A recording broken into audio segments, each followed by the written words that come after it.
But the podcaster, let him through. Let him go. Adam Curry, John C. Dvorak. It's Sunday, April 5th, 2020. This is your award-winning Gitmo Nation Media Assassination, episode 1231. This is No Agenda. Debunking the data and broadcasting almost live from Opportunity Zone 33 here in the frontier of Austin, Texas, capital of the Drone Star State. In the morning, everybody. I'm Adam Curry. And from northern Silicon Valley, where I'm remembering the once king of the online services, Genie. I'm John C. Dvorak. It's Crackpot and Buzzkill in the morning. You kill me, man. This is what you're thinking of? The Genie service from General Electric back in the days of Prodigy? Yeah, Prodigy is another one. Yeah. Well, Prodigy was Sears, wasn't it? Sears. It was three companies. They were doing it was a joint venture with Sears and two others. I can't remember who they were. All right. But then Genie, man, did Genie ever make it past the floppy disks? Well, they went. What do you think? What would you think their years of existence were? Gosh, I really don't know.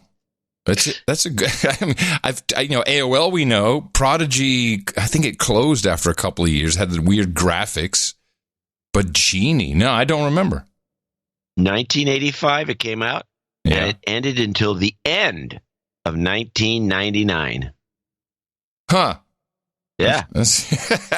Who still has a Genie? Did they even have email back then? Or it was just an account. It was not even an email address at the time. No, they had a whole system. It was very much like CompuServe.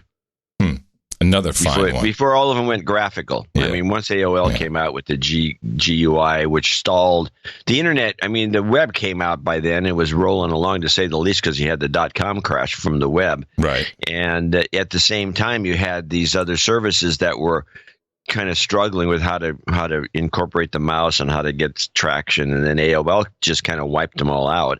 And AOL was thought to be the operation was going to take over the web was a joke. Oh, no. even AOL thought that. You've got mail. They're like, oh, you don't want that dangerous internet. Well, here's a gateway. Keyword, no agenda. Keyword's the way to go. Exactly. I got these new headphones, which I'm still trying to get used to. All right. One of our producers turned me on to the Nura headphones, N-U-R-A. Uh-huh. And what's interesting about these is now they're supposed to deliver an unparalleled immersive experience with music, which they do 100%.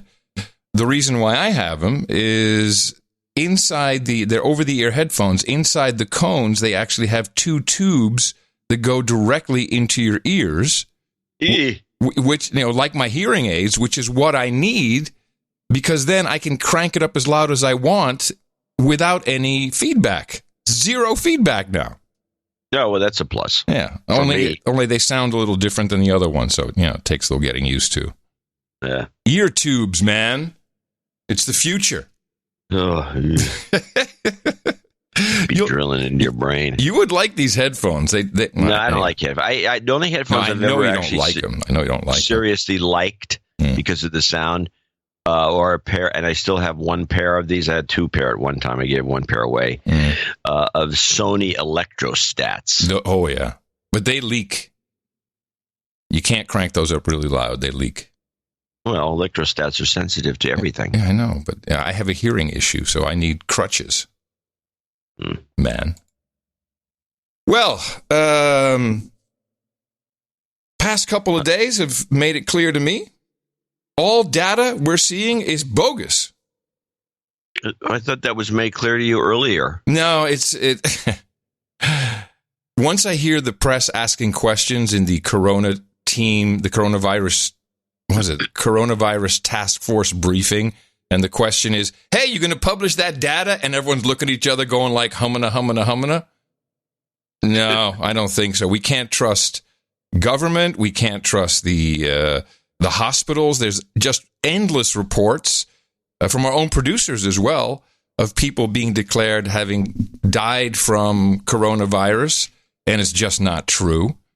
Well, we have at least two of our producers that have discussed this. One of them, they don't discuss it the way I looked at it, which was, yes, my granddad, whoever it was, died, and he didn't have corona, but after he died, they checked him again. He had corona. Right. And then we had another one. He says, just to tell you guys, I'm summarizing these notes.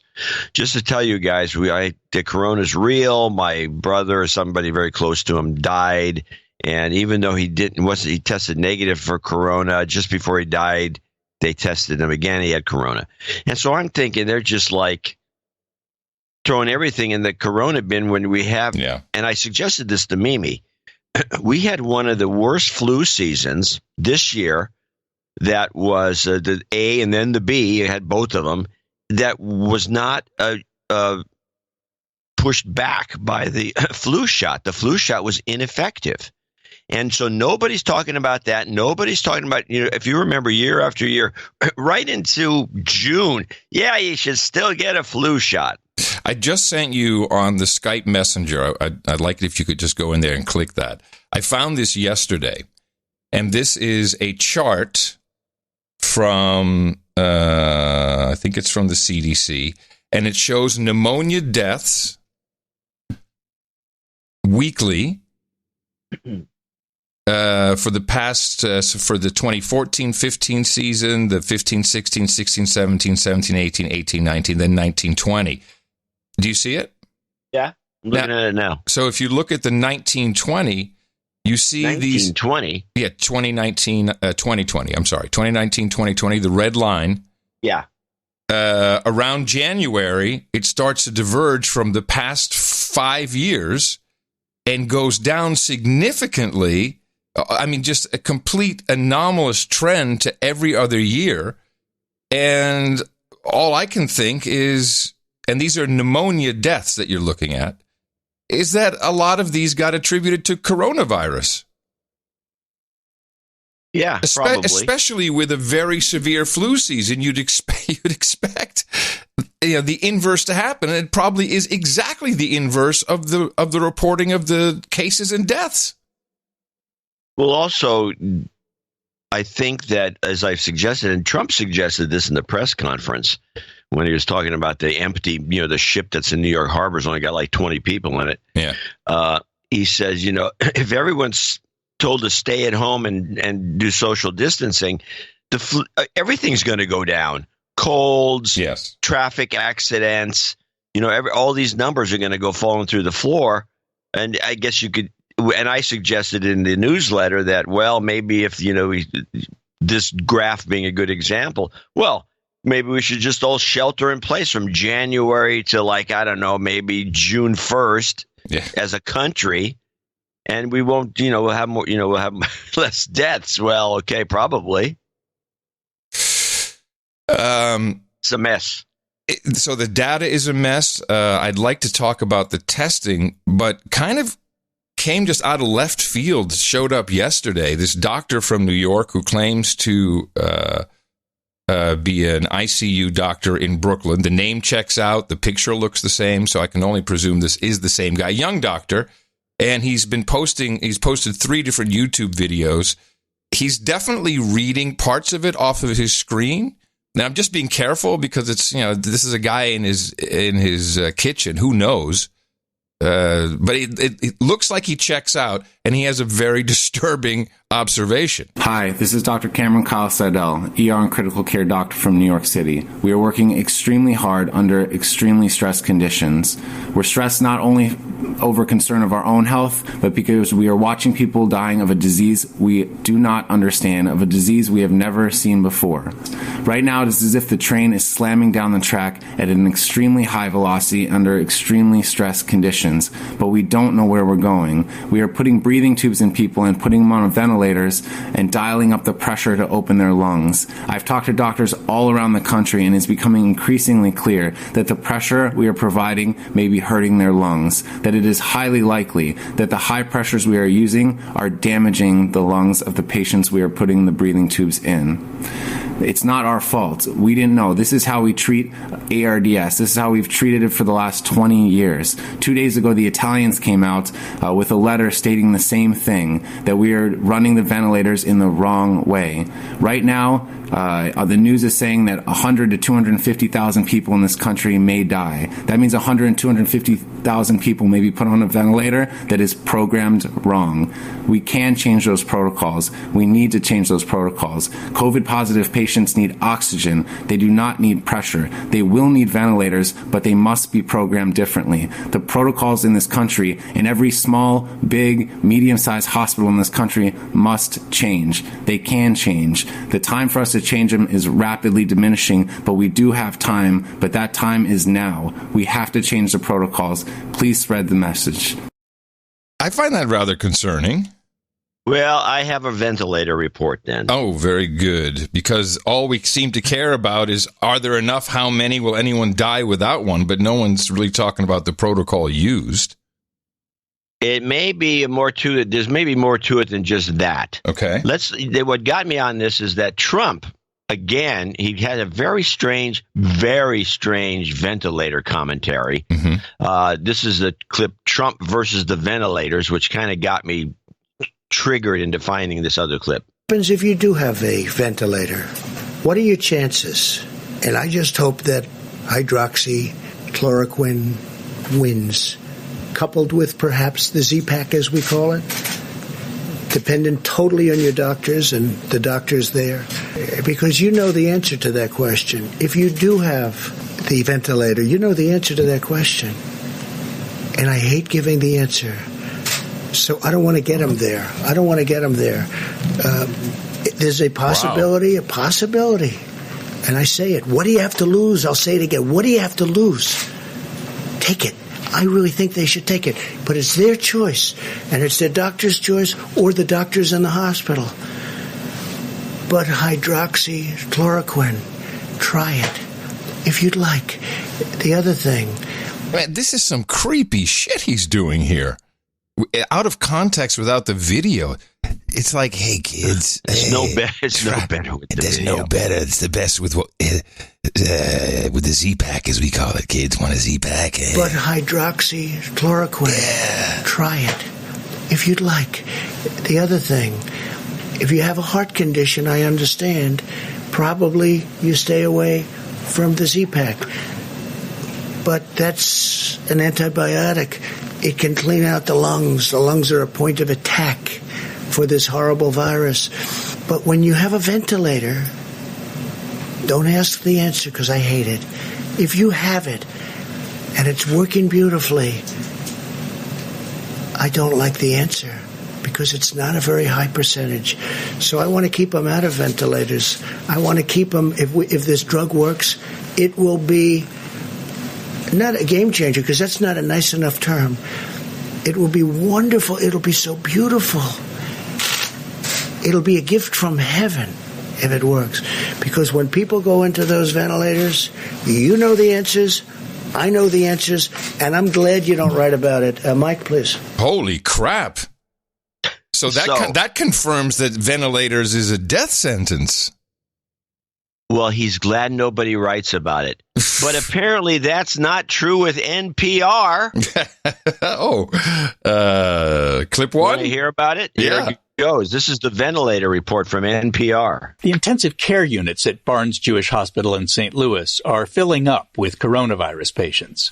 And Dr. Tiffany Osborne has been caring for many of those who've been placed on ventilators to keep them alive. It's very concerning to see how many patients who require ventilation do not make it out of the hospital, how many of them die. Osborne is a critical care specialist at Washington University School of Medicine. She says doctors in China and Europe and elsewhere in the U.S. are reporting death rates from about 50% to more than 80%. We're not sure how much help ventilators are going to be. They may help keep somebody alive in the short term. We're not sure if it's going to help keep someone alive in the long term. Patients end up on a ventilator when their lungs can no longer deliver enough oxygen to keep the body going.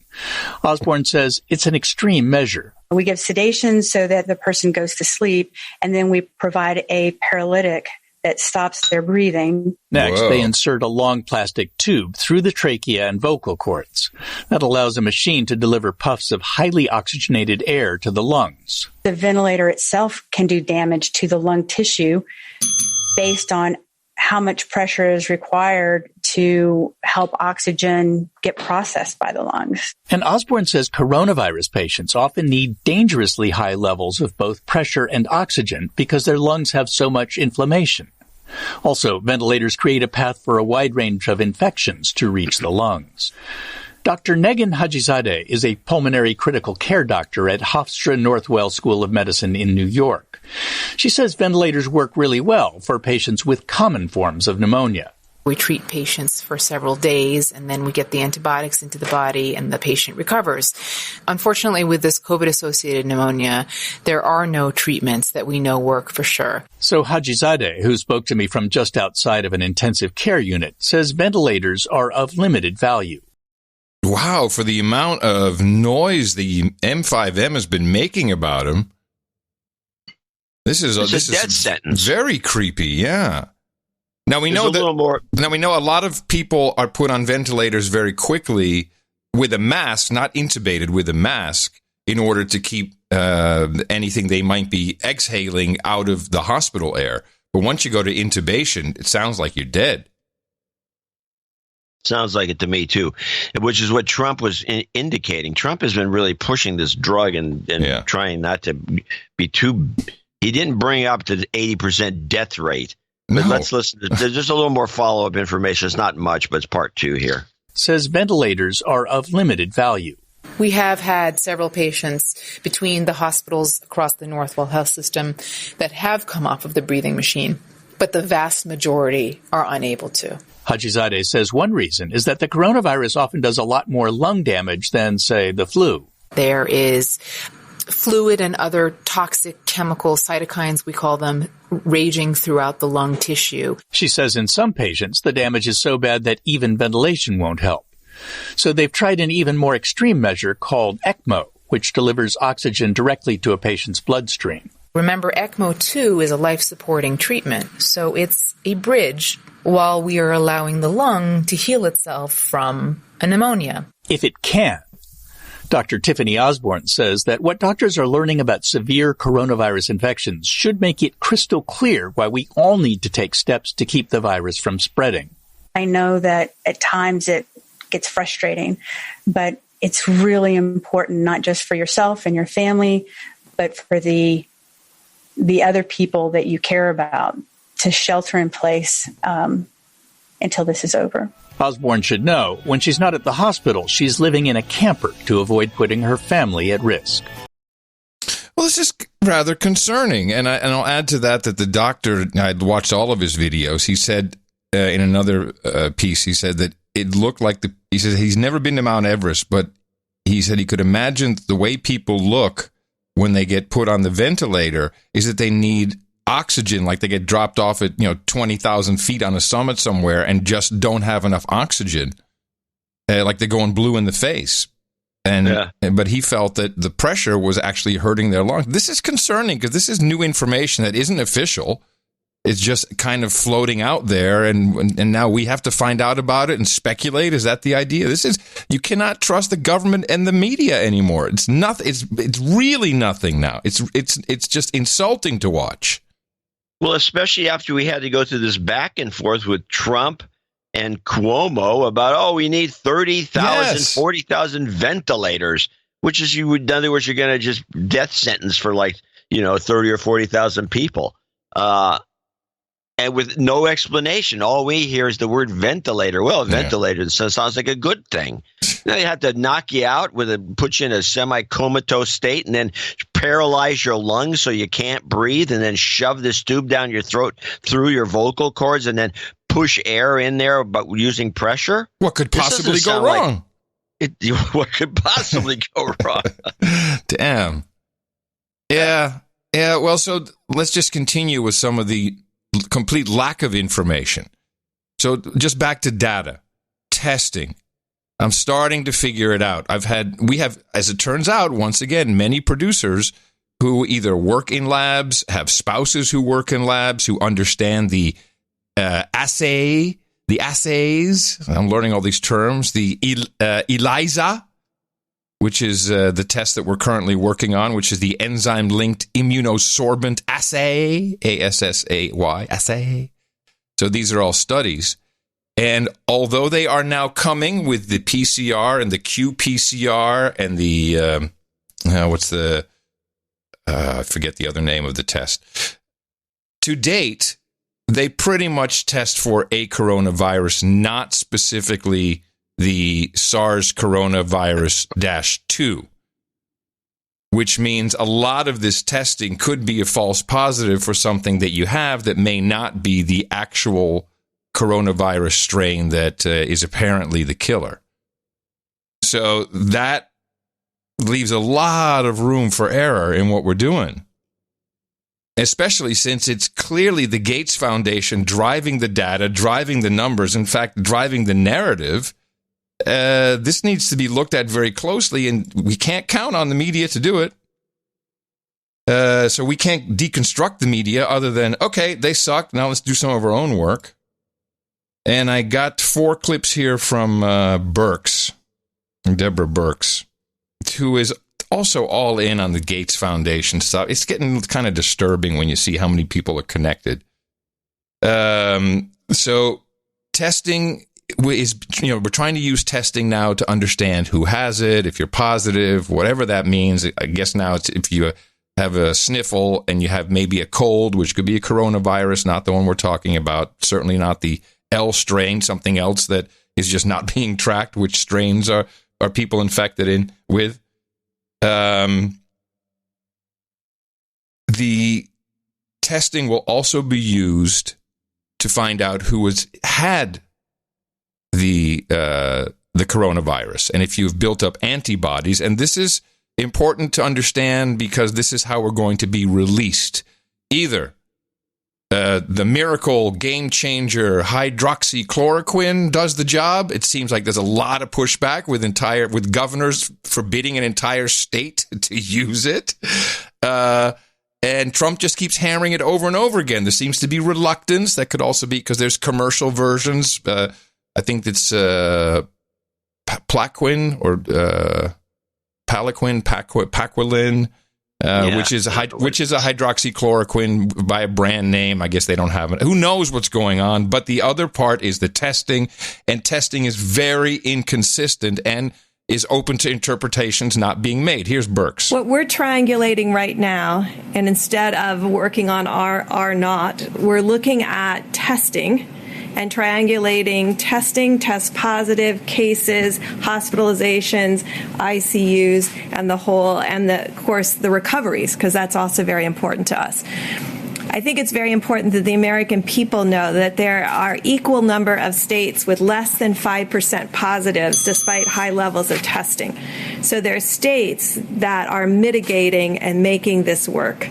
There are also the states that you know of, the 18 states that have the larger outbreaks, and we're watching them very carefully, triangulating for them all of the information to ensure that clients who come to the hospital are cared for. So this leaves an interpretation open. She says, it's because of mitigation, these states have a much lower positive test rate. I'm not so sure that's the only interpretation. It's also possible that there's a completely different strain in the 18 cities she mentioned. I didn't know this was a thing, the 18 cities. She said states. Oh, states. I don't understand how she can say that's just because of mitigation. I think it's possible we're dealing with port cities that may have been infected with something more severe, different strain, something different altogether. Well, we know for a fact there's 8 strains a minimum. Yes, 8. There's talk of 40, but the main 2, oh, jeez. Yeah. Well, it mutates, so that's to be expected. It mutates, but the main 2, the S strain and the L strain, maybe that was distributed, and that kind of fits the theory of carriers were sent out from China into Europe and the United States. Could be, I don't know, but I'm not just going to dismiss mitigation as the answer to that.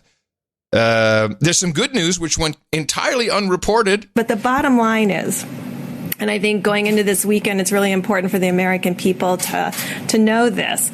Spain and Italy are moving through this. They are seeing their number of cases drop. They're seeing the number of people in hospitals drop. We are about, on our models and on the actual data, about 12 days behind them. Okay. So that should be celebrated as pretty darn good news. If there's a 12-day lag and we're going to be in the same place, Italy's now talking about lessening restrictions. That sounds like really good news to me. No one really picked up on it. I guess we want the terror to continue. Oh, it's worse than that. Yeah, here's the yes. In order to get, this is going to be a common theme. This was also from the briefing. This was the Stephen Hahn. He's the FDA. I think he's the head of the FDA, and he spells out very clearly that there's probably going to be a test before anybody can go back to work. To what extent do you think that you can use antibody tests to determine who can go back to work and how? Well, I don't know. I'd rather leave that to the doctor. Doctor, do you have an answer to that? We think it'll be a tool to help us get people back to work. It'll be additional information because, as you know, if you have an antibody, that means you were exposed and have recovered from it. That, with the information about diagnosis, should help. But how quickly can you scale up this testing to determine on a large scale how many people can go back to work and have these antibodies? So as you know, a couple weeks ago, we provided a great deal of regulatory flexibility around this. A lot of great developers have been working on this. Dr. Birx put a call out to the academic labs around the country to do this, and we've been working very closely with a number of manufacturers. So we think that it can be scaled up relatively quickly.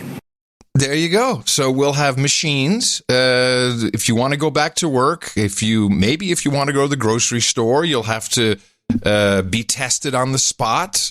Maybe you'll have some kind of proof that you've been tested. So you will have to have, at minimum, an antibody test that shows you that you are immune from it, that you've had it, and that you're a safe human resource. Safe. So dystopian. Trump even hints at it occurring in more places, this testing. Talked about possibly restricting flights from hotspots. Where are you on that? We're looking at it very seriously right now. We're dealing with governors. We're dealing with airlines. We're dealing with a lot of different factors. It's a very difficult decision. We're also doing testing, getting into planes, very strong testing. States are doing testing of people that leave planes because they don't want to have people coming in who are infected. So understanding that and the level of testing has been enormous. We're working with the governors. Mr. President, what kind of test? When you say testing, do you mean domestic travel or people coming from outside the country? Both. Some states are doing, when they land, they're doing very strong, very powerful testing. Please go ahead. Some airlines, sir, and they say they don't know what you're talking about. Okay, well, then you'll check up again. This is going to be horrendous. Well, the thing that got me about that particular one, he answers the question the guy asks him, and then then the reporter says, I check with the airlines, and they don't know what you're talking about. Yes, exactly. The question hasn't been asked yet, so they don't know what Trump's saying. But somehow, before he even asks them the question, Trump doesn't know what he's talking about. Mm-hmm. Makes no sense. In fact, that press conference was an abomination in many ways. I have a number of clips of him giving it to the press. I want to hear those now. But by the way, well deserved. And I want to point out that what is happening with the press, and a lot of these journalists, I think there's some second string younger ones. The old ones are all at home doing their own makeup and want to make sure that they don't die. So they send the young kids out. But they are not being journalists. They're debating the president. They're debating him. He'll start saying they interrupt, debate. No, but you said, but this is not right. How can you? No, this is true. But how is it? It's like, shut up for a second. It's really, yes, it's disturbing what they're doing. And it's not productive. And the questions are insulting, if not completely stupid. Yes. It's an embarrassment to the profession. I want to hear them. What you got? Let's play them. Well, I got a couple of them. Let's play. Let's start with Trump calls out media for panic. Okay, hold on. I don't see that one. There, under Trump. Yeah, you said Trump calls out media. Okay, that's odd. It's not in alphabetical order. I'm sorry. Okay. Here we go. It's really our sole consideration. We want to save lives. We want as few lives lost as possible. It's therefore critical that certain media outlets stop spreading false rumors and creating fear and even panic with the public. It's just incredible. I could name them, but it's the same ones, always the same ones. And I guess they're looking for ratings. I don't know what they're looking for. So bad for our country. And so bad. The people understand it. You look at the levels and approval ratings, and they're the lowest they've ever been for media. It's so bad for our country, so bad for the world. You ought to put it together for a little while, get this over with, and then go back to your fake news. I'll agree and disagree with him. Yes, it's very bad, so bad for the world, but the ratings are off the hook. Yeah, he kind of suggested that. Yeah, they are off the hook. Try this one. Trump news conference blasts reporter. Yes.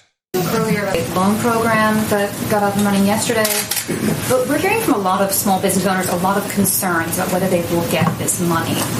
Some say some of the banks weren't ready yesterday to start processing loans. Some banks are layering. We're way ahead of schedules. The banks have been great. JP Morgan Chase, Bank of America, they're so far ahead. This is typical with you in particular. We hear they're behind. They're not behind. It's been flawless so far, far beyond our expectations. You should say, I hear you're doing well, but maybe I don't even hear of any glitch. Woo! They've done billions of dollars of loans to small business.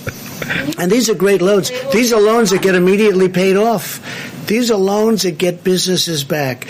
I wish you could ask a question where something's working so well. Now, maybe things won't work well, and I don't mind that kind, but where something's working so well, and you ask a question in such a negative way, it's doing great. Yeah, go ahead. Did you get the clip of the reporter? Oh, I forgot to get this one. Of the reporter saying, there's a rumor that the checks are going to be delayed for 4 months because you insist on signing them? No. I gotta find that clip. But I did get this one. This one is under the word funniest. This is funniest. I thought this was the absolute the moment of moments. Okay. On the jobs reports numbers. You guys ever stop? Do you want to keep going for a little while? Huh? I mean, do you ever stop? How many times you ask? And in many cases, it's the same. Actually, a lot of good questions. Go ahead. But keep going, yes? Yes, sir. So you're not going to blame me that I kept it going too long? People said, he kept it. Every time you'll ask it. No, no, it's amazing. Tony, every hand went up. I thought we've gone through I think every single hand went up the last time. You know what it shows you? It shows you that you love what you do. Go ahead. We do love what we do, sir. You do. No, you do. And some of you do it well. Not all of you. Go ahead. I'm not looking at you, by the way. If I can insert one, I got one from Jim Acosta from CNN, and I'm playing this for a couple of reasons. One, so you can hear again just insult to the public. The public does watch these. I think that maybe the journos forget that when they're sitting in the briefing room. Like, make sure you get me on camera, but don't worry about it. It's just for the package for tonight or whatever. But people watch it and they come across as douchey. And Trump has been doing something very consistently, which I want to ask you a question about. Mr. President, you have said nobody could have seen this pandemic coming. But in fact, Secretary Azar at a biodefense summit in April 2019 said, of course, the thing that people ask, what keeps you most up at night in the biodefense world? Pandemic flu, of course. I think everyone in this room probably shares that concern. Your own Health and Human Services Secretary was aware that this had the potential of being a very big problem around the world, a pandemic of this nature. Who dropped the ball? Well, I always knew that pandemics are one of the worst things could happen. There's been nothing like this since probably 1917. That was the big one in Europe. It started actually here and went to Europe, probably. I've heard about, excuse me, wait a minute, let me finish. I've heard about this for a long time, pandemics. You don't want pandemics. And I don't think he was talking about a specific pandemic. He was talking about the threat of a pandemic could happen, and it could happen. So a douchebag gotcha question to literally say, who dropped the ball? Okay, thanks, Jim Acosta. But why when the Spanish flu is commonly known to have started in 1918, why is the president so consistently saying 1917? This has got to be some kind of message that we're not understanding. Well, there is a alternate theory that's been floating around that it actually began in the United States. Yes, that theory is also listed on the wiki page. Yes, and there's a number of problems with that theory. One is how to get over there when everyone's coming back from there, which it's a logically inconsistent modern theory. The theory only showed up in the 40s, I think, or the 50s, or even later, maybe the 60s. But it's somebody did some research and found somebody dropped dead at some Kansas bunk somewhere in the army, and I don't know how it somehow spread in the opposite direction. Well, I just think it's bogus, and I think somehow he's gotten he bought into that thesis, and he's just going along with it. I don't think it's important one way or the other. Well, I take these. He doesn't do things accidentally. No, typically. I agree. That's a fact. So just taking the statement at face value, if you look at the wiki page, which may be the source of his information for all I know, 1918 is the date that if you look at the United States theory, that it started in 1918 in Kansas. If you look at the United Kingdom theory, as it started in the United Kingdom, it says in late 1970, military pathologists reported the onset of a new disease with high mortality that they later recognized as the flu.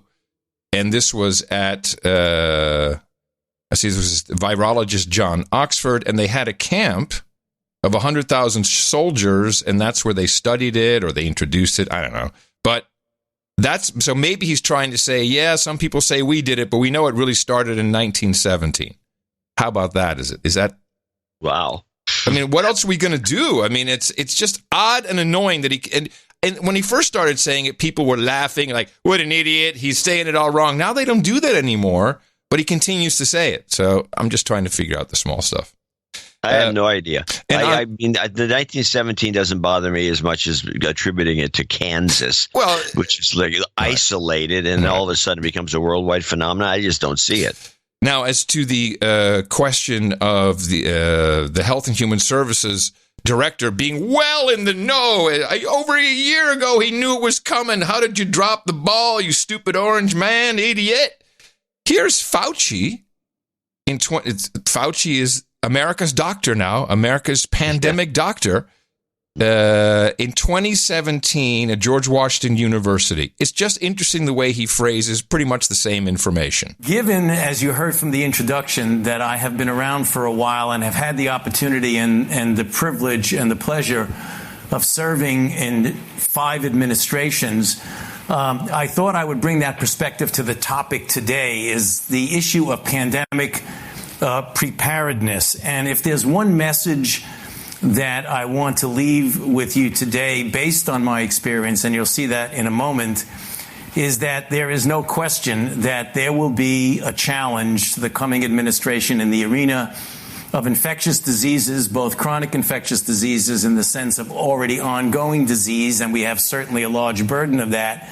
But also there will be a surprise outbreak. And I hope by the end of my relatively short presentation, you will understand why history, the history of the last 32 years that I've been the director of NIAID, will tell the next administration that there's no doubt in anyone's mind that they will be faced with the challenges that their predecessors were faced with.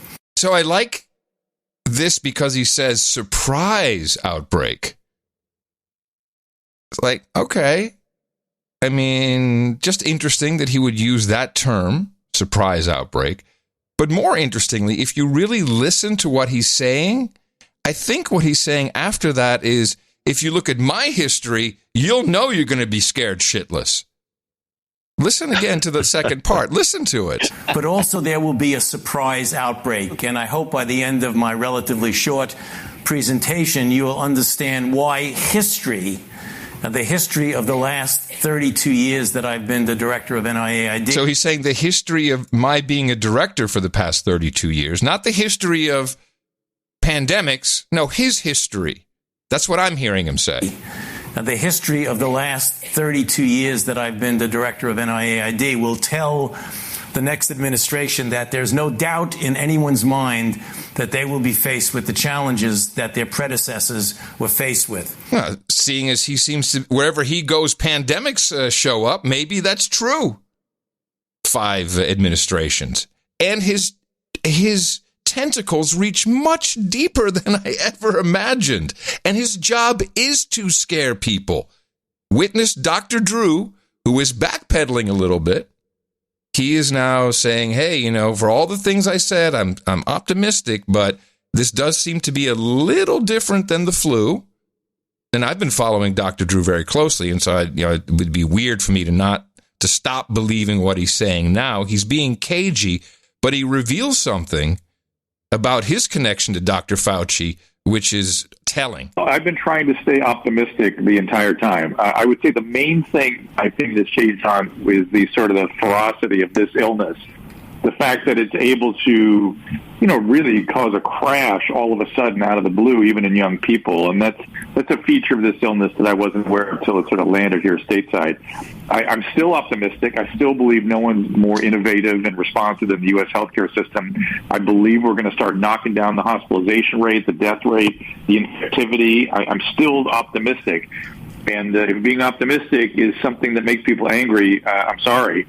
But I'm still very optimistic in spite of the fact that I'm, completely signed up. From the beginning, I've also been saying follow Dr. Fauci, whatever he says, that's what we got to do. The reason I got on the radio in 1983 is because I was part of the army that Dr. Fauci put together back then.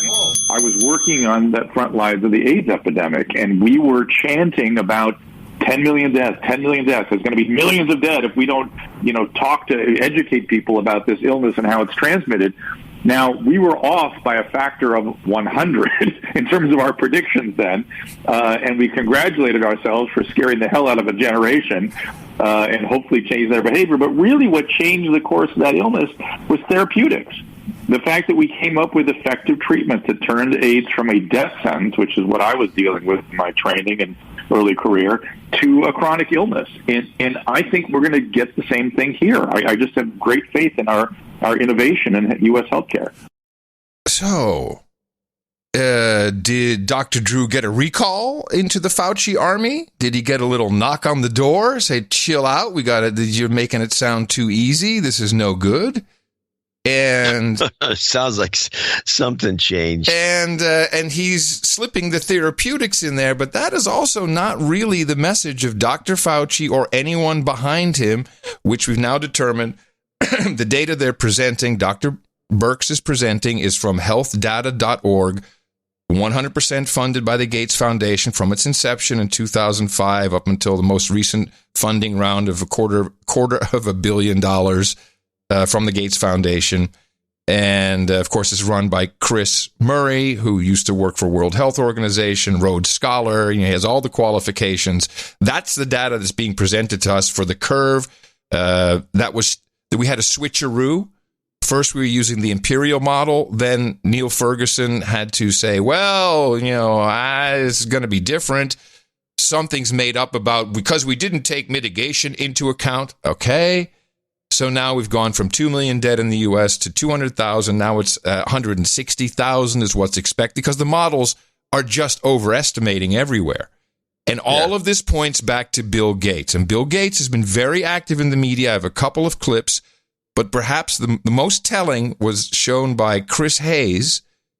And just to set the stage of how much Bill Gates hates Donald Trump, that on a recent Foundation video chat, which for some reason Chris Hayes is allowed to put on television, Bill Gates spoke extensively about Trump, and none of it was flattering, as you can imagine. Some of it just, what you'd expect. Do you ever wonder what people who've actually met Donald Trump, especially powerful, successful people in American business and beyond, who've had to try and interact with him because he's the leader of the free world, say about those encounters behind closed doors? All In has obtained some never-before-seen footage that gives you a good idea of what one of the wealthiest men in the world, Bill Gates, thinks of the president. Bill Gates took questions during a recent Gates Foundation meeting with staff, and he talked about meeting Donald Trump. Yeah, so I I never met Donald Trump before he was elected. There was a thing during the election where he and I were at the same place, and I avoided him. Anyway, then he got elected, and so I went to see him in December. No matter how rich you are, you still got a virtue signal. Isn't that interesting? One of the richest guys in the world still has this need to virtue signal to his audience. It's sad. Avoided him. Anyway, then he got elected, and so I went to see him in December. He knew my daughter Jennifer because Trump has this horse show thing down in Florida. In fact, he went up and talked to Jen and was being super nice. And then, like 20 minutes later, he flew in a helicopter to the same place. So clearly he had been driven away, but he wanted to make a grand entrance in a helicopter. Anyway, so when I first talked to him, it was actually kind of scary how much he knew about my daughter's appearance. But Melinda didn't like that too well. Oh, let's just point out he's really creepy. He's really into young girls. Yeah, it's creepy. Then the second time I saw him was the March after that, so March 2017 in the White House. In both of those two meetings, he asked me if vaccines weren't a bad thing, because he was considering a commission to look into ill effects of vaccines, and somebody, his name is Robert Kennedy. This is my favorite. Are vaccines safe? The president wanted to know. And he's talking to somebody, I don't know, some guy named, Robert Kennedy Jr., something like that. It's just a fucking nobody. Who cares about, I can't remember the guy's name. What was it again?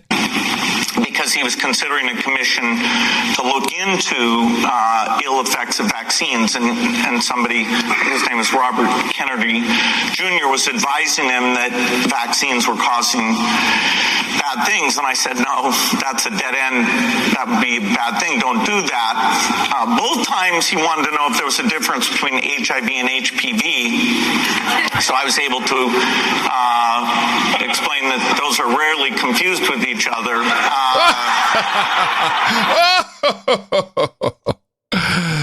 Okay, so you get the idea? Not a lot of regard for the president. He's just an idiot. I'm sure that's exactly what he said. Hey, is that HIV the same as HPV, just a different letter? I'm sure it's exactly what happened.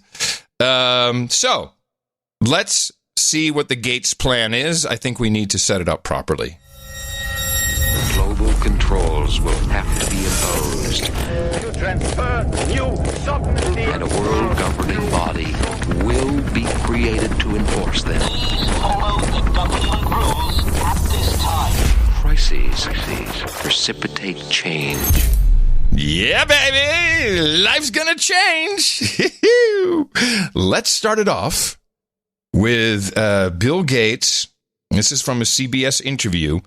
He doesn't want anyone to go back to work. He's on board. Well, of course, he's propagating to Fauci. We really need to just keep the whole country shut down. Microsoft co-founder and billionaire philanthropist Bill Gates is urging the federal government to shut down the entire country to save lives.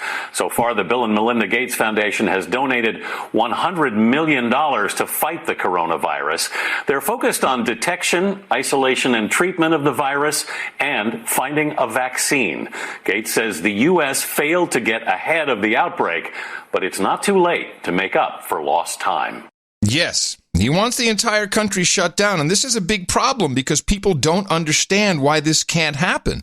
I mean, can we just shut down the country? I mean, this is so easy. Here is Savannah Guthrie on the Today Show asking Dr. Fauci about it. Fauci, disciple and business partner of Gates. Can I ask you about that? You know, more states yesterday started having these stay-at-home orders, but not all states do. And even the states that do, some have exemptions. Florida exempts religious services in some cases. I saw New Hampshire had exempted florists at one point. Arizona had exempted hair salons at some point. I mean, with all due deference to states, shouldn't there be a national order, a national lockdown, a requirement rather than this hodgepodge piecemeal method? You know, you have a point there, Savannah, but it's one of those things that in our country there still is that issue of central government versus the ability and the right of a state to make their own decision. But again, I agree with you. When you see things some of it's just so irritating. We have this issue. When can we get rid of that stupid issue with the states? I mean, are you crazy? People do not understand the civics of the United States. I doubt Savannah Guthrie can even find any state on the map. It is, and Fauci has been saying this in other places. Again, he's been asked to roll back a little bit, but it's coming out as if I can't believe what are we so backwards? We don't have health care for everybody. We can't tell the states what to do, you know. And this is particularly pushed by the Democrats, who want two they're things. The national government. They want globalist people. Yes, they want the national lockdown, martial law, essentially, because you have to police it. And they also want the Defense Production Act to be rolled out across every single country, every single company in the country. They just keep pushing for these truly fascist things. Right. That's also socialist demand economy. We want you to build this. We want you to build that. We want you to build. We're the central authority. We want you to build this. We want you to get to work on this, and that'll solve everything. So has Bill Gates actually ever spoken to the president amidst all of this, seeing as his data is being used, his companies are being used, his people are being used, his disciples are being used? You've been in touch with leaders in Washington. Have you talked with the president about this? I've not talked directly to the president. Our foundation is trying to be as helpful in a very constructive way as possible, and that's why I've talked to the head of the pharmaceutical companies. We've talked to a lot of the agencies, including CDC and NIH, about how we work together on the vaccine and the drugs. I don't like his little laughter anywhere in that at all. It's like, no, I haven't talked to the president, but I'm talking to everybody. I'm talking to all the agencies, all the farmers. I'm like the president. I'm really the president. I know what's going on. Oh, yeah. Thanks, Bill. Let's see what he really would like. Back in 2015, you warned that we were not ready for the next epidemic. Why aren't we better prepared? Well, in fact, very little investment was made, for example, being able to ramp up diagnostic capacity very quickly. Our foundation and some other governments did work on some new vaccine platforms, which are the most promising. But, sadly, because you can't estimate the risk, and it was something I was, trying to talk about and, thought we had some engagement on, but then actually the personnel in this area were cut back. I think. Let's just revisit what he's saying. He's saying, hey, man, we were all cool. We had the vaccines ready. We could have been saving people right now. But unfortunately, Trump defunded that part within the CDC, which was exactly what the solution was going to be. Setup. Big setup from Bill Gates here. Diagnostic capacity. By the way, very quick. Before you go on, he also equates his foundation with national governments. Well, of course, of course. That's what he said. He's got our more foundation and other. Let's listen to that again. Yeah. Why aren't we better prepared? Well, in fact, very little investment was made. For example, being able to ramp up diagnostic capacity very quickly. Our foundation and some other governments did work. Great catch. Probably has more money than most other governments. On some new vaccine platforms, which are the most promising, but, Yeah, the vaccine platforms that were the most promising, but. Sadly, because you can't estimate the risk, and it was something I was, trying to talk about and, thought we had some engagement on, but then actually the personnel in this area were cut back. I think this time people understand that this is a trillions of dollars event. It's going to be hundreds of thousands of lives on a global basis. I think now people understand why those alarms were raised, and that for the next one, we will be far more ready than we were for this one. Okay. Well, what does opening up look like to you, Bill? Can we all just get a test, just a simple test that says, yeah, you've had it, you're clear, you're an uninfected human resource? It's really unprecedented. Even the issue of once you get the case numbers down, what does opening up look like? Which activities like schools have such benefit and can be done in a way that the risk of transmission is very low, and which activities like mass gatherings may be, in a certain sense, more optional. And so until you're widely vaccinated, those may not come back at all. He wants us all to get vaccinated. He really doesn't want people having it, getting over it. No. In fact, he wants it to be kind of like the movies, if he could be the hero. Do you think we're going to think about pandemics differently from now on? Well, that is for sure. There were a few movies, they weren't that popular about this. And to make them at least a little bit popular, they usually had some miracle happen at the end where some hero, invented something and boom, everything was back to normal. No, the awareness of this is a threat, and probably the biggest threat to, kill tens of millions of people. Hold on. Did he say the awareness of this is the threat? That's exactly what he said. He said the awareness is the threat, which is the threat. That's the panic. Fear is the, yeah. Let's listen to the last part. And probably the biggest threat. Back a little. Everything was back to normal. No, the awareness of this is a threat, and probably the biggest threat to, kill tens of millions of people. That will be permanently embedded. So this time I do think... Apparently the awareness is also going to kill people. Yes, but it's permanently embedded now. That will be permanently embedded. So this time I do think we will get ourselves ready for the next pandemic. Oh, it's just a test run. Oh, okay.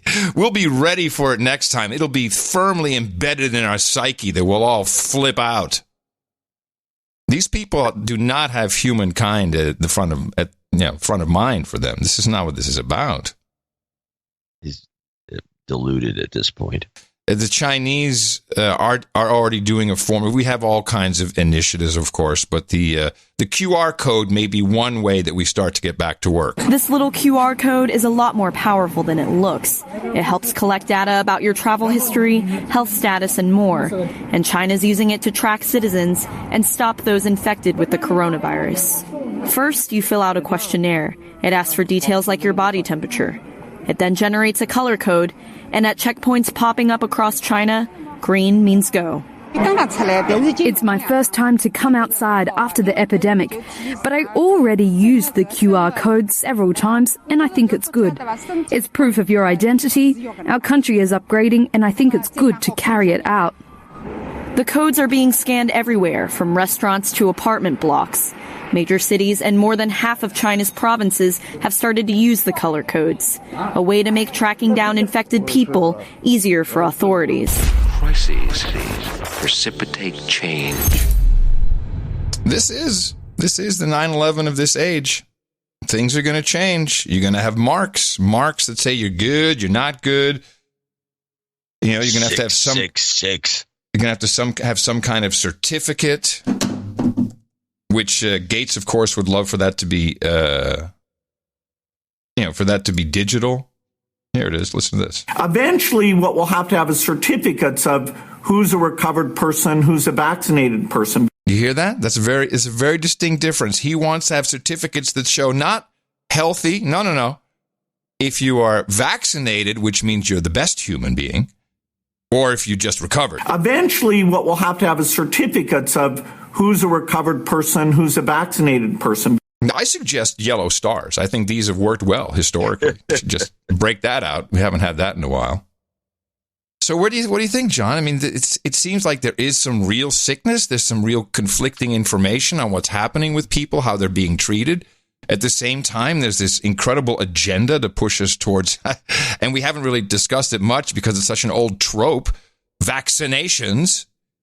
But testing has been the mantra from day one, certainly from Nancy Pelosi. So maybe the idea is everyone's got to get tested, so we do have you down. We got you down. We got your cell phone. Google is not bashful of saying they're just handing over the data to everyone who wants to use it, every state, every county, any municipality. And that's not cell tower triangulation. It's Google Maps and all their other ways of doing it and the apps that are on your phone. So where does this leave us? I mean, what can be believed? It leaves us in the direction they've been trying to push us before Trump came along and kind of upset the apple cart, which is one of the reasons I'm sure Gates is not too happy with Trump and has to make up stories now like HPV, HIV, same thing, yeah. So you're trying to get us back on track toward the one world government because there's a lot of messaging about, well, this would be better if it was coordinated worldwide. And then we have the Fauci and Gates going on about it'd be better if there was one national government because the national government could make everybody stay home in the whole country, even though certain states, like Trump said in the press conference, there are a number of states when he was grilled about this that have not put this stay in place order in because it's a state, and I don't know which states they are, but he says there's eight or more of them. And I'm guessing it's a state like Montana where there's not even very few housing tracts. I mean, there is some around some of the cities, but generally speaking, it's wide open. There's no reason to shelter in place when you're in an area like that. And then the other thing which is not mentioned, of course, is this Trump promoting this drug that Fauci resisted at first, is that he continues to resist it, quite honestly. He keeps deflecting. Yeah, he does. He just does not want people using this drug, which apparently works. And Trump keeps dropping these little bombs in there. Yeah. And I don't have the clips for this, but he talks about how lupus patients have never gotten coronavirus because that's a drug that they use. Yeah. And that Africa doesn't have it because there's such a high proliferation of anti-malarial drugs. Yeah, and it's the anti-malarial drug that keeps. And the other one is the kicker, though, the one that's going to be the one that has to be studied and has to be looked at eventually is India, because India is the place that manufactures that drug. It's the main manufacturer of it, and they have the easiest access to it. And they are also the most crowded, cramped conditions. There's no stay-at-home order. I don't think you can even get one to work. If India doesn't have at least 500,000 dead by the end of this thing, like in other words, in 2 or 3 weeks, then something's wrong. Something's up. Yeah. They're trying other things as well. This is my favorite. But do you think every state in this country should be prepared for mail-in voting? No, because I think a lot of people cheat with mail-in voting. I think people should vote with ID, voter ID. I think voter ID is very important. And the reason they don't want voter ID is because they intend to cheat. When you get something, when you buy something, you look at your cards and credit cards and different cards. You have your picture on many of them, not all of them, but on many of them. You should have a picture on your for voting. It should be called voter ID. They should have that. And it shouldn't be mail-in, it shouldn't be mail-in voting. It should be you go to a booth and you proudly display yourself. You don't send it in the mail. Okay. Yeah, who wants, now that someone actually pushing for mail-in voting? Come on. In Washington State, there's only mail-in voting. Historically? It's been just as long as I know. 20, 30, 40 years. I don't know how long it's been going on. Wow, I didn't realize. Yeah, there's, I think, maybe more states than just Washington. So, these rural states, they no way. I don't know. So the thing that I can't quite put my finger on, but what concerns me the most is how the fear really got sparked, how it really started to spin out of control. And I think it was the moment when the media flipped from basically agreeing with Trump, although they were pushing back because he had instigated the China travel ban. They're like, it's not much. It's pretty easy. We had Pelosi out in Chinatown in San Francisco saying it, de Blasio in Chinatown in New York saying, come on down, party. It's not a problem. Everybody. So it was kind of They were pushing back on the president because he had said, don't trust China, and he had cut off the China flight. So it's almost as if that was the problem. It's China specifically. Then suddenly it flips. And I think it was when Trump started saying China virus, Chinese virus, then the media went all in against him, first with you're being racist. And then within a matter of a few days, you were slow, you messed it up, people are going to die. I can only think China had a hand in this flip. And if they did, they're powerful, man, because that was coordinated and it went fast. Fox News was fear-mongering as well. Tucker Carlson has been fear-mongering from day one, which discredits these lawsuits against Fox, who say that, Fox was being irresponsible, whatever. Well, let's listen to on the Nightline show on ABC. You want to hear something kind of along those lines. This is, first I'll play an opener so you can get well, actually, I'm not going to play the opener. Let's play the real deal. This is Byron Pitts. And this is what you just said. This is kind of what the accusations are now. He throws a zinger, one of these accusations, at Pence, who's on his show. And I have to say, Pence is the old-fashioned style of politician. You don't get to see it much. Sorry. He's the old-fashioned kind of politician. You don't get to see it much. He not only deflects, but he answers a different question in a very slick way. And the thing is that this is so obviously scripted, and I have another example of it. It's so obviously scripted that this Byron guy, he just reads the scripted question and doesn't care what Pence says because he doesn't do any follow-up. Let's go. Mr. Vice President, I have a final question for you. I ask this not as in a political way, but for you, sir, like so many of us in our nation, you are a person of deep faith. No one doubts that. When you talk to God in your moments alone, do you find yourself worrying at all that people you represent and care deeply about have died and will die who did not need to because of steps the federal government did not take soon enough? Well, thank you for mentioning that we are talking about one American at a time. And I promise you that's the way President Trump thinks of this. It's the way I think of it. We wanted the American people to see the numbers so that we understand the challenging days that lie ahead. But I want people to know that our future is in your hands. That if every one of us will do and put into practice the guidelines for America, that we can bring those numbers down. I really do believe them. We'll get through this, and we'll come out stronger than ever before. Vice President Mike Pence, thank you, sir. Godspeed to you. Pence is showing what he's made of these days. In fact, I think the Democrats are more afraid of him now because he does know how to do this kind of stuff. And he's a crazy Christian, man. Who needs it? So this earlier in the conversation. This is the original, one of the early Byron Pitts questions. This is called the opener, and this is again showing Pence answering a different question and just blowing right by the guy, and it's like so slick.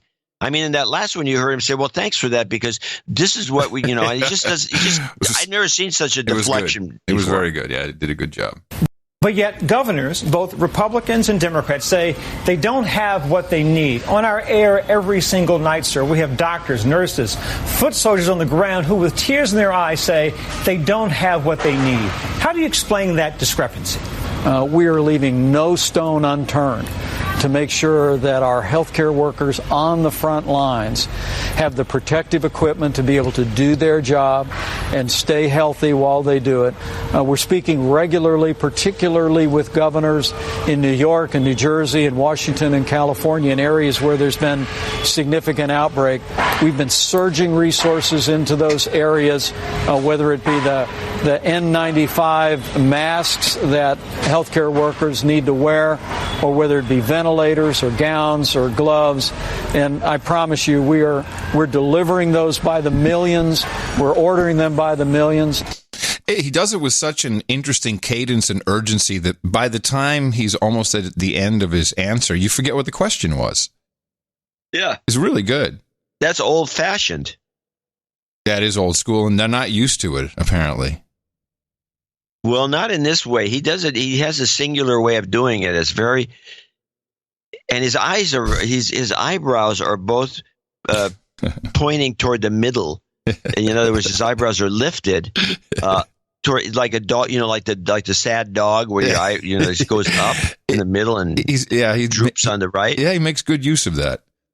He's got this look. He does. You just feel like petting him. But back to China for a second. So we just saw another Chinese CCP, Chinese Communist Party PR move with the Nets owner in collaboration with Jack Ma and the other co-founder of Alibaba, bring in masks over. And, China sent this. China sent this. Is what everyone wants you to hear. China's helping us. So that's the NBA. China owns the NBA practically. But the media, John, I mean, is it all really that? I know the Chinese money is everywhere, but maybe it's much further than we realize. I mean, for all the media to switch on a dime within maybe 48 hours, and it's always surrounding something about China, is a little disheartening. I mean, I know that they're all pro-China and, Trump sucks, but I mean, that's a total takeover of our information channels. Well, ABC again, which is where you heard the two Pence clips. ABC is very entwined with China for both having amusement parks over there, Disney, and having a lot of production of the movies, Disney movies, being paid by the Chinese. The Chinese, their infiltration is quite good. I think they've infiltrated probably all the major medias, because there's not one major media outlet that doesn't have an entertainment component. But also recall the governors. You remember Pompeo speaking to the governors. Do you remember that? He was saying, a lot of the Chinese have a file on you. They know which of you governors are amenable, which of you are not amenable. Let me see. Maybe I have that clip. Yeah, that's a good clip. We should play that again. Yeah. What was that again? Probably. I'm sure it's got Pompeo's name on it. Yeah, it does, of course. But, here it is. China Governors Conference. Maybe this is it here. U.S. Secretary of State Mike Pompeo had a warning for state and local lawmakers Saturday as he addressed the National Governors Association. Be wary of China. And when it comes to doing business, I'm asking you to adopt a cautious mindset. Pompeo, a sharp critic of China, said Beijing seeks to exploit U.S. openness and freedom to undermine the United States. He said China is trying to expand its influence at the state and local levels, not just the federal level. It's happening in your states with consequences for our foreign policy, for the citizens that reside in your states, and indeed for each of you. Just last month, U.S. prosecutors charged Harvard University Chemistry Department Chair Charles Lieber with lying about his alleged links to the Chinese government. China has denounced Pompeo's past comments targeting Beijing and the ruling Communist Party as vicious attacks. China's foreign ministry said his remarks reflect fear and arrogance. It's the 1,000 Talents program. That's what that one professor was arrested. He was part of the China's 1,000 or CCP's 1,000 Talents program. Governors are doing deals. It's Belt and Road Initiative type deals. So maybe some of these governors who are making odd decisions or contrarian decisions, or I don't know, blocking hydroxychloroquine, who knows what kind of deals. I think it's much worse than we ever even imagined. I mean, I don't see no Remdesivir or Juan showing up in our PayPal. Well, we'll see. I do know one thing. We're not getting Chinese money. We don't even get I don't think we've even had one donor from China in the history of this show. We might have had one, or someone who was in China at the time. But it's. This is what no one is. Of course, no one's looking at it because I think they're all in on it. Even De Blasio. How can you trust De Blasio? How can you trust Cuomo when for the past 7 years China has owned the New York Times Square New Year's Eve celebration. They've owned it. Yeah, literally. I mean, with their promos, their people on stage, their ambassadors. So, is it really that bad? And I have a message for our friends of the CCP. You've got me. I cannot defeat through any spam filtering mechanism your incessant need to spam me with your cheap-ass no-touch thermometers. I can't block this stuff. I know you don't get any spam, but I've never gotten that. The no-touch thermometer, it's a plague. You can't get rid of it no matter what you do, unless you block the term thermometer. Huh. So they're doing a good job on that. Very good job. Well, so so China's tentacles into the American media, in particular, it needs to be part of the post-mortem, so to speak, of this whole operation that's taking place. And it's not just the New York Times that does insert. In fact, maybe the New York Times is ground zero. When you think about it, the New York Times is compromised because they have that big China daily insert, and that's probably a big part of their revenue. Certainly now, when there are no more online revenues because the blacklist filters have put coronavirus in everywhere, so no one can advertise on a single page, legitimate or not. But the Washington Post also has a Chinese insert. Maybe, does? Yes, maybe. Here, Washington Post, New York Times both run the China daily inserts. Maybe if you can compromise the Times, and that's not an if, by compromising the Times, all news flows from the New York Times these days. It doesn't seem like there's much original reporting going on. No, it has historically. The New York Times has always been when they say paper of record, they're not joking about it. Right. So perhaps, it's clear that China has business relations. The CCP, I'm just going to say it properly because I got no beef against the Chinese people yet. But the Chinese Communist Party, yeah. So they have influence and they change the news in the paper of record and that flows out to everybody else. I mean, they're all of these two publications, the Post and the Times. All the pundits come from there. They're on MSNBC, they're on CNN. Sometimes they make it to Fox News, rarely. A lot of them, PBS loaded with them. PBS loaded up with them. So that's your connection there. And the New York Times, which needs to be discredited somehow. Yeah, well, good luck. Yeah, good luck with that. I mean, they even have home delivery, and you have to remember the worst part is they also have their syndicate because most newspapers can't afford enough writers or reporters or columnists, so they just subscribe to the New York Times and Washington Post syndicates, and they just run New York Times. You run three. You run the New York Times stuff. So you have a lot of New York Times articles in the San Francisco Chronicle. You use the Washington Post. You run a lot of their articles in some other paper, and then you have the Associated Press, which is also possibly compromised in some way or another. But they have a lot of anti-Trump stuff in the Associated Press. And when you read some of these, the way these are written with the vitriol aimed at the president, it's screwy. And I think a lot of these reporters have been co-opted unbeknownst to them. Yes. I think a lot of them are sincere when they think that, they have these thoughts. Or they have a great source who knows everything, and that source feeds them, the people familiar with the president's thinking. Yeah. No, it's bad. Did you see the article in the business section of the New York Times? Bail out the journalists? No, I didn't see that one. So I put a lot of links in the show notes. The easiest way to get is go to nashownotes.com. You can go to noagendashow.com and click from there, but nashownotes.com. So newspapers are failing at record pace right now. There are papers that are going from 7 days a week to 2 days a week, but mainly newsrooms are letting their staff go. They're letting their staff go.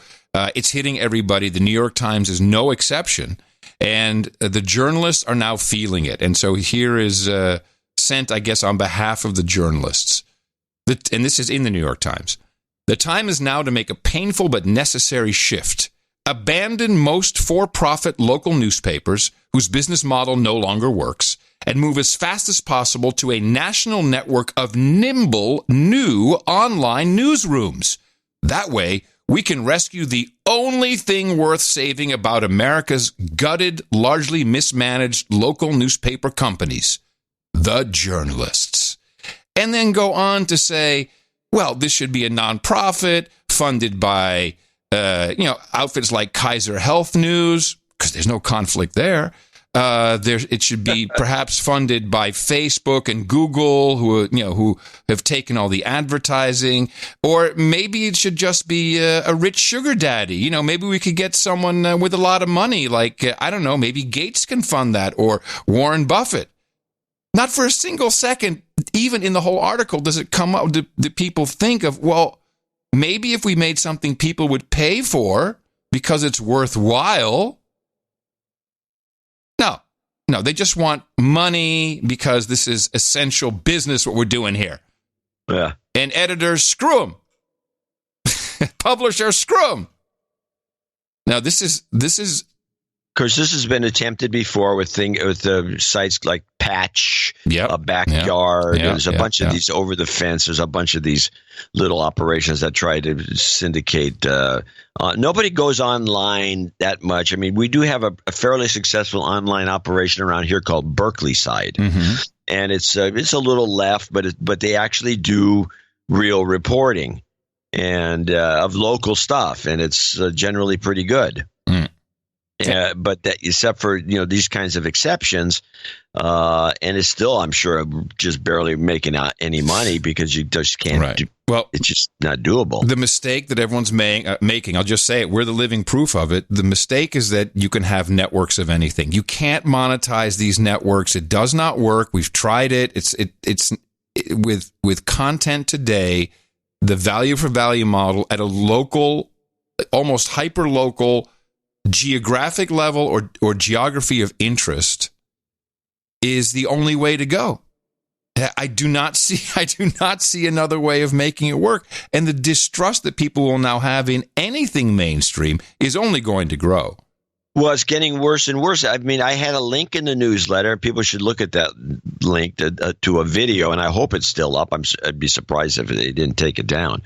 Of some woman, you've seen her before. She comes on, she does these fairly well structured video pieces on YouTube showing all these they play a news clip from somebody, and then they go right immediately to the hospital where there's this big crowd supposed to be. There's nobody there.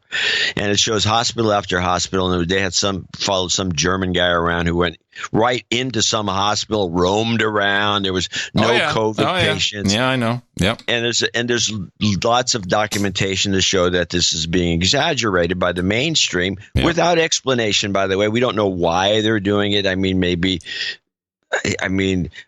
we both know a common reporter who, and I can say she works for one of the news magazines, and she said that they were sending her out to do some LA coverage about the coronavirus, and they kept going so you got to find a street that's empty. They went out of their way to find some area in LA where there was nobody, for the scene set up. She says it took all day, but they found it. And she says most of these reports are exaggerated nonsense. She's kind of probably more of a right winger than the typical media reporter, and it's just a lot of this has just been phonied up. I mean, if you listen to listen to the way they're presenting this stuff. Let me play these clips. This is Lester Holt. Lester Holt, I got a bunch of clips from him. Here's Lester Holt using words. More people have died in New York in the last day than in nearly the whole of March. The state's death toll doubling since Tuesday to more than 3,000. And tonight, new hotspots erupting across the country with still no national strategy or unified defense plan. Lock it down! We have the national strategy, but we also have the usage of the words, we've had more deaths than almost. Almost, yep. the whole of, what does that mean? This is almost, in other words, it's just a weasel word. Yep. And so he's putting this report together with a bunch of weasel words. Let's go with Lester Holt, New York anger. But here in the epicenter, the plea for help is piercing in its urgency. And with our team in place, New York is where we start tonight with Gabe Gutierrez. This is the emergency room inside Maimonides Medical Center in Brooklyn. Doctors now call it a battle zone. Everyone that's in here today is here due to breathing problems, almost uniformly all from COVID. Tonight, growing anger from the nation's coronavirus epicenter. We are afraid for our patients. We are afraid for our families. We are afraid for our lives. At another hospital, these nurses are calling it a daily suicide mission with a lack of PPE, personal protective equipment. Mm-hmm. Yeah. Again, we just have more of this. This is what we were talking about earlier in the show. I'm going to get through these. Try clip 2. This is life or death. Every hospital in the state of New York and across the United States should have the supplies they need. Governor Andrew Cuomo has now signed an executive order allowing the state and the National Guard to take ventilators and PPE from hospitals that have too much and redistribute them to those who need it most. Am I willing to deploy the National Guard and inconvenience people for several hundred lives? You're damn right I am. Wait a minute. I got to play a follow-up to that. Did you hear Gavin Newsom? Yeah. He's all in. If you want to establish a framework of martial law, which is ultimate authority and enforcement, we have the capacity to do that, but we are not at this moment feeling that is a necessity. Whoops. Yeah. Gavin Newsom, governor of California. Martial law. We can do it. Now we'll finish off with the clip 3. Governor Cuomo says that more than 20,000 out-of-state medical volunteers have signed up to help. But late today, an emergency alert rang on phones throughout New York, urgently asking for more. Lester?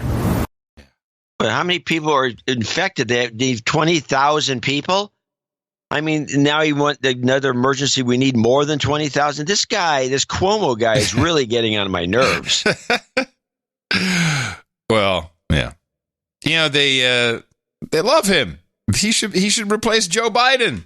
He should be the new candidate. Now, only 3 shows ago, I think we talked about how these celebrities are all on their lockdown and they're doing cutesy stuff, and that's over. The hashtag Hollywood just found out has been trending, and people are sick and tired of Hollywood celebrities complaining. And it's like, oh, complaining, look at your house. Yes, right. That's the irony of it. Oh, I've got to stay at home in my 100,000 square foot mansion. Yeah, there's a lot of hate for the celebrities. Let me see what the latest is. Hollywood just found out they are non-essential. Hollywood just found out no one cares how they look without makeup. Hollywood just found out celebrities are not essential. Donate some money to hospitals, make an actual difference. Hollywood just found out we can do without you again.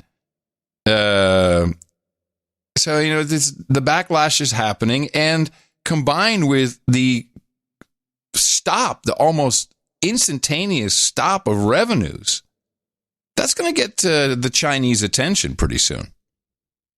And it's only good for alternative media. I think people are sick and tired of what they're seeing.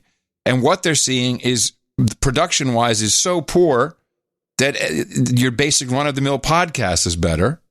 Oh, yeah. And more entertaining. We figured out how to talk with Skype lags and gaps and double enders and reach arounds. And we figured out how to light stuff at home. We figured out how to make a room that is boomy sound like it's NPR with noise gating. We figured all of this out. Where you guys been? Hari Srinivasan, who does the weekend PBS show from his basement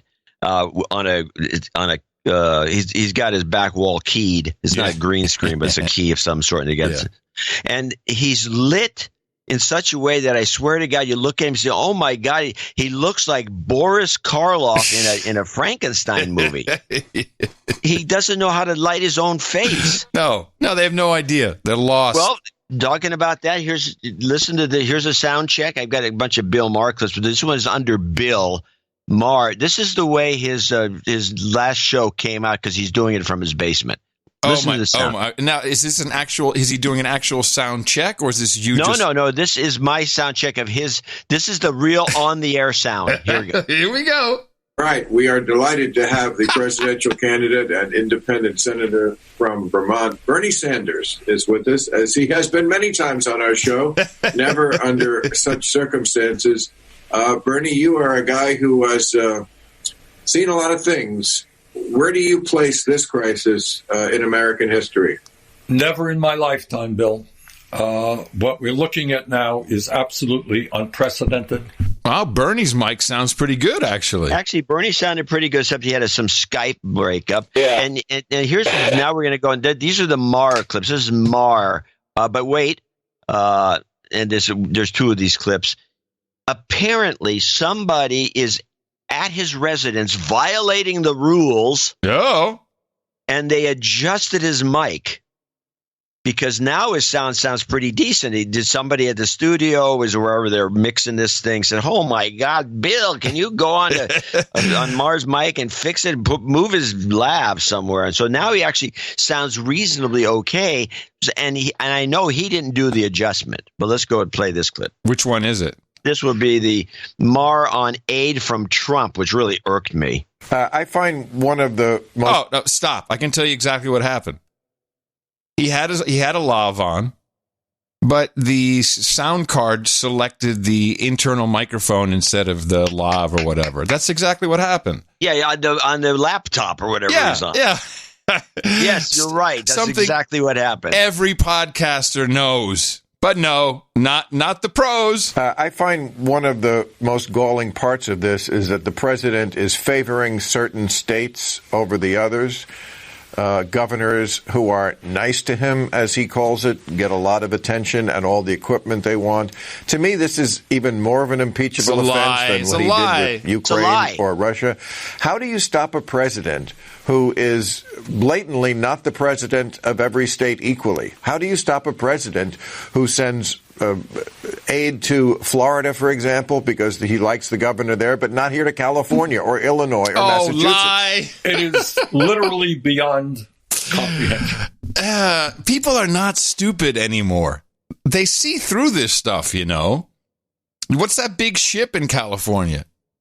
With the cross on Gavin Newsom has said that the president's done everything he can, and the president's complimented him back. So that's California. Meanwhile, Mar's saying, "Oh, here in California, bull crap." That's just a blatant lie. It's a blatant lie, which Bernie jumped right into. Well, it's crazy. I can't believe it. Yeah, Bernie's an idiot. So we can play the second part of this if you want. I've been saying for a number of years that if Trump loses the election, he's not going to leave. Now I notice a lot of people are talking about this very issue. If you are elected president and Trump gets out there and says, well, there were irregularities and it was rigged and it was this and it was that, and I'm not going anywhere until we find out what's going on, what do you do? Well, you mobilize the American people in a way that they have never been mobilized before, to essentially remind this president that whether he likes it or not, we live in a democracy. And that the majority of the American people, through the electoral process, will determine who the next president is. So, what you're describing is a nightmarish scenario with regard to democracy in America. Do I think you're crazy and off the wall? I suspect not. Oh, they said it about Obama. They said it about Bush. They said it about Nixon. Every president gets the... and although we're now the closest towards martial law, he's going to delay the elections. Where's that one? We need that one to pop up again. That'll be popping up. Jeez. Everything popped. By the way, I have a coronavirus ISO. You want to play this? Yeah. Let's see what we got here. And we're always looking for a good ISO. It's going straight into the end spot. Here we go. Coronavirus. Yep. I don't think I have anything that can beat that. That's good. I like it. A couple things to mention. Sadly, we lost James Maggie Magellas. He's the World War II vet that I hung out with. If you remember, John, he turned 103 not too long ago. He fought at the Battle of the Bulge, and right. He's one of the most decorated, the 82nd Airborne paratrooper, and he passed away after contracting whatever it is, and of course didn't last too long in the hospital. So that's sad that we lost Maggie. But of course, paratroopers never die; they just slip away. And the former New York banker, this is something we haven't talked about too much, is what will the markets do when we start to come back? And I have a new recovery pattern for you, as predicted by the former New York banker. We were looking at This is replacing his V? Yes, we are replacing the V recovery. Now, it's not going to be the L, which was L your pick? It was Horowitz's idea. The L. You had the U was your idea. No, the former New York banker goes from a V recovery to a checkmark recovery. It's going to be a V and it won't stop going. Well, if it starts going up past a certain point, past the old high into 30,000 range, it should go to 40. Yep. So he says checkmark recovery. Yeah, well, I'm glad he's so confident in that. When does it begin? Stand by. The longer we wait, the more it's likely to be the L. And with that, I'd like to thank you for your courage and say in the morning to you, the man who put the C in celebrating 68, John C. Dvorak. Well, in the morning to you, Mr. Adam Curry. Also in the morning, ships and sea boots on graphite in the air, subs in the water, and dames and nights out there. In the morning to our troll room at noagendastream.com. We do a quick troll count here, see what we got. Whoa! Oh, we haven't quite hit the 1960 again today. Nice. Wow. Good to see you, trolls. And there's a lot of them in there. I see some new trolls. Welcome. NoAgendaStream.com is where you can listen 24 hours a day to the best podcast, no interruptions, no commercials, no commercial interest. It's our media tribe. We have overlap. You will enjoy it. Come in, hang out with the trolls, NoAgendaStream.com. And while you're there, ask someone for an invite to NoAgendaSocial.com. Oops. Hold on a second. My headphone just came unplugged. And hold on. Well, I can give you out, but he's trying to plug himself back in. I can't seem to. I will do this. Get it reconnected. Hold on. I can't even hear what you're saying. Hold on. It has to. Are you just? I come back and then all you're doing is playing the recorder. I was doing a song, yeah, for the people. That was so weird. Because I'm completely deaf with this thing with these ear tubes in, so I couldn't hear any. I couldn't even hear myself. All right.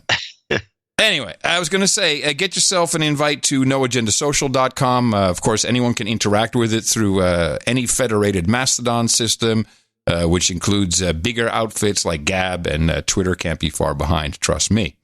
That's noagendasocial.com. But first, before we go any further, we'd like to thank the artist for episode 1230. We titled that Avocado Cartel because, boy, there is one. The art knew? Yeah. The art came from Mountain J, and she, it was actually, we violated our own rules for the second time in a row, I might add, brought us the beautiful piece, which popped really nicely. Delivering essential services, there was a truck, a No Agenda delivery truck, and it did have 1230 on it. I can't quite remember how we got to this, why we broke the rules for a second time. Because it was the best piece on there. Yeah. And I want to remind people, and I've said it before because somebody sent a note saying, oh, the art generator's down again. I said, I don't know. And he said, here's the piece I would submit. It was a picture of the COVID virus. I said it once and I'll say it again. You put that on your art, you will not get picked. So harsh. I'm not picking any art piece that's got a COVID virus on it. I think it's a disgusting image. Yes, whatever you said, damn it. I'm trying to think. There were some other. I'm looking at it now. There were some other things, but no. Yeah, it just really wasn't. Maybe it was just us. I don't know. It happens. We might have been in a bad mood.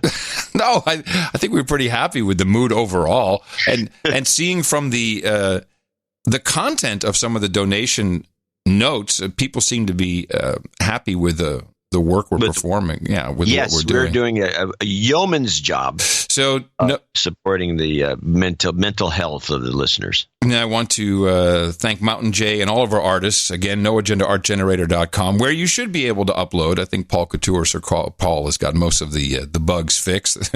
And it's definitely accepting artwork as we speak already. That is part of our value for value system. Artists who are very talented. They put something up, we can use it. It's free for us to use, free for you to enjoy.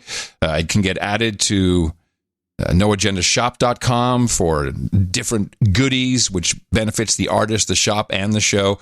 And it's also just fun to go and see what's out there. noagendaartgenerator.com. Now we'd like to thank our executive producers and associate executive producers of episode 1231. We have some big donors today, a couple of them, 3, 4. Sir Francis of SRQ, Duke of Southwest Florida, comes in with 1685.00. Wow. And what does this number signify? I don't know. Let's find out. ITM, gents. The thing that bugs me is that little Skype box that keeps cropping up. Yeah, you got to close it. I close it and it crops up again. Well, you got to make sure that the main Skype window is closed too. ITM, gents, greeting from the lockdown sunshine state. It would be a vast understatement to say that your work is not an essential part of dealing with the Dem panic.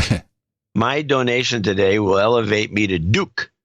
And as such, by the power invested in me as the now Duke of Southwest Florida, I'm declaring that the No Agenda Show is an essential business as defined by the U.S. Department of Homeland Security, Cybersecurity and Infrastructure Security Agency, CISA, Memorandum of Identification of Essential Critical Infrastructure Workers during the COVID-19 response issued on March 28, 2020. Yeah.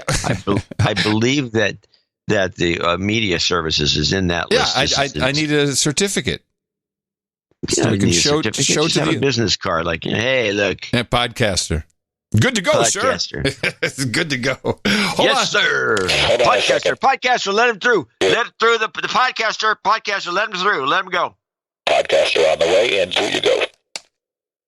My family operates a food processing business here in Florida, and many of our vendors can qualify as essential suppliers. I consider you a very important vendor of critical information, so I'm giving you the power to move freely within the state of Florida. Sorry that I am unable to help you in California and Texas, and no jingles, no karma today, as your plates are literally overflowing with an abhorrent media to deconstruct. I cannot thank you too enough for keeping us sane. Sir Francis of the SRQ, Duke of soon-to-be Duke of Southwest Florida. Thank you, Sir Francis. Yeah, Viscount, he'll be a Duke in our title change today. Thank you for your courage. Yeah. Sir James Irvine from Foothill Ranch, California, $1,068. Now, the 68 is for my birthday. It's my birthday today. I know. I said happy birthday. Yeah, well, but the problem is we didn't promote it on the last show at all. I thought it was a mistake. That was my mistake. Yeah, well, I can't remember your birthday. Yes, I knew it. I'm sorry. He wrote a note in on the email, and he says, I've never found a way to add a note, or I would have added this to my donation. Congratulations, John. My number 68 is next month. We're the same age, basically. You both have been doing such an excellent coverage of this coronavirus, or COVID-10, or SARS-2, COVID, according to our own government. Thank you for keeping our amygdala small. ITM, Jim Irvine, Knight of the RV. There you go. Thank you. That was very nice. He's Knight of the RV. Good. I'll put that in. We'll make sure we have that. Oh, it didn't show up there. No, I got it. It's good. Oh, yeah. Why would it? Did you watch Sir James? Okay. Anonymous comes in, followed with $680.68. Another birthday. And that's a double birthday, a double ender. Anonymous NJNK, happy birthday. Thank you. Sir Jellyhead, $405. Happy birthday, Crankshaft. There you go. What to make of that? Yeah, we'll do. I'll take this next one. We got a lot to read. So, Sir Jobin of the Visual Effects, 333.33 from Astoria, which is I think Queens, New York. I was knighted last year in May, but haven't donated since. It's time for me to show my appreciation again and tell you how much No Agenda is helping my sanity during these strange times.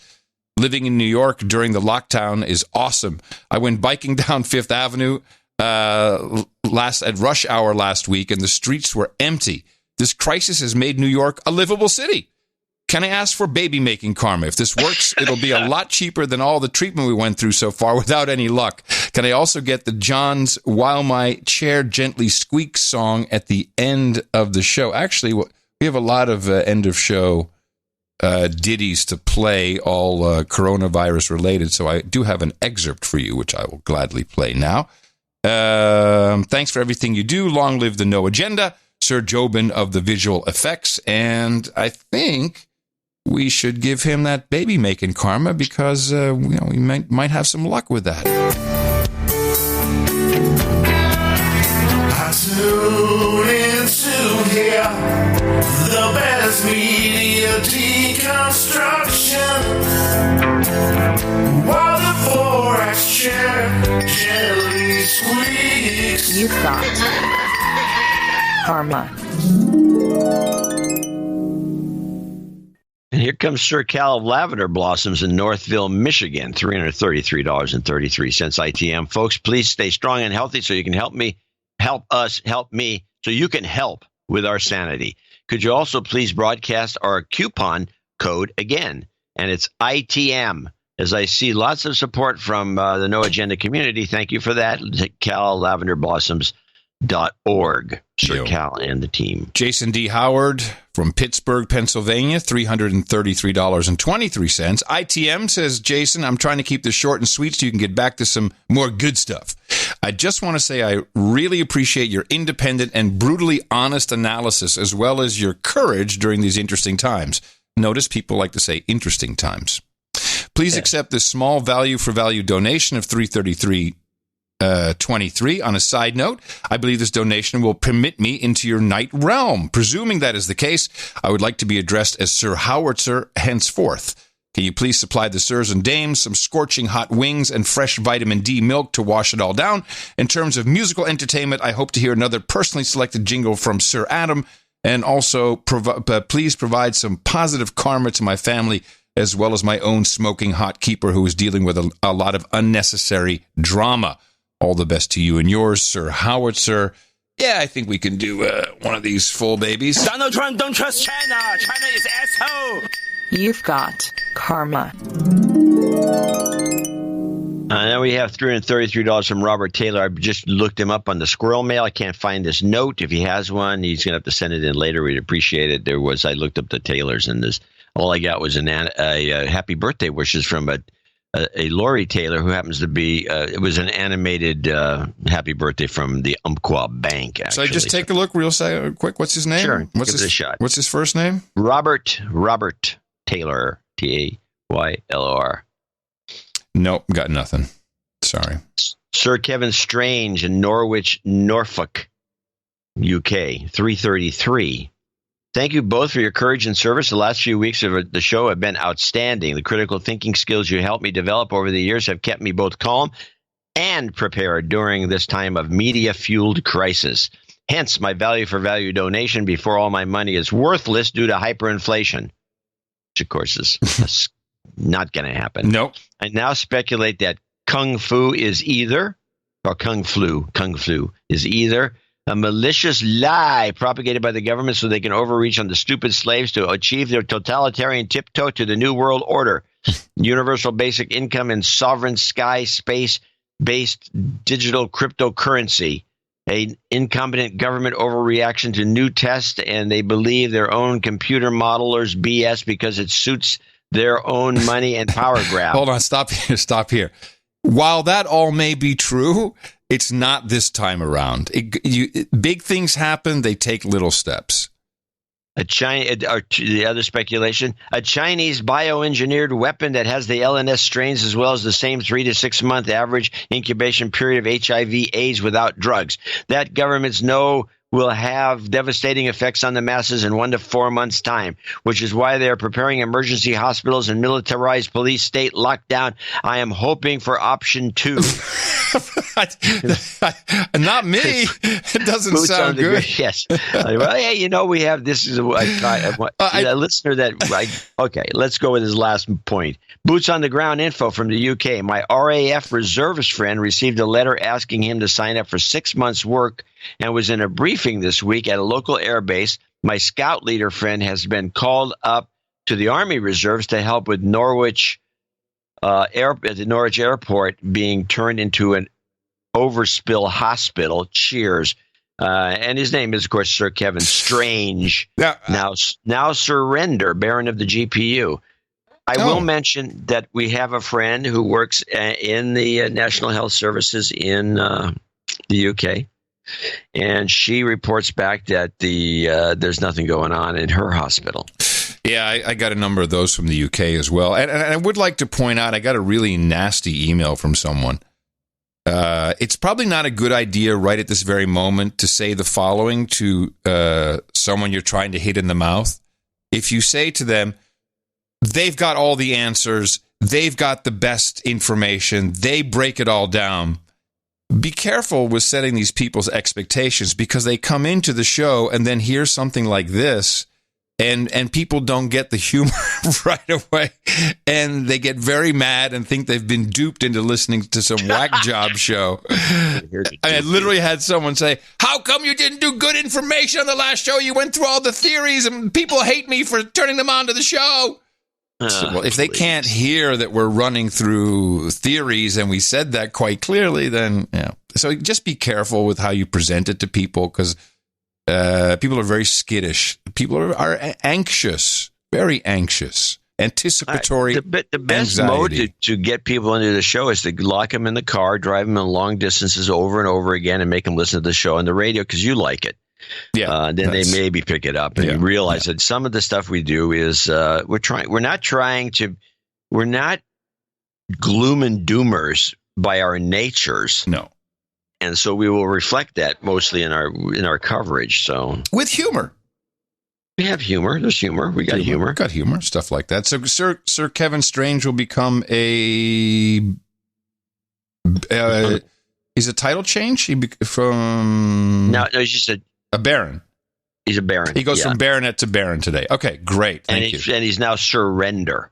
Got it. Get it? Yep. Got it. Daniel Sheets in Winchester, Virginia, 333. He needs a de-douching jobs karma. Screaming go. It's been over a year since my last donation. I'm leaving the medical field after 11 years to focus on building my own business. Love the show, and happy birthday, John. You've been de-douched. Jobs, and jobs. Let's vote for jobs. You've got karma. Yeah, you're up. Dame Melody Fugazotto.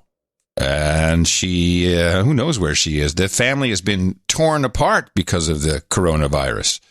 And she says, of course, she is the much better half of Sir Dave Fugazotto.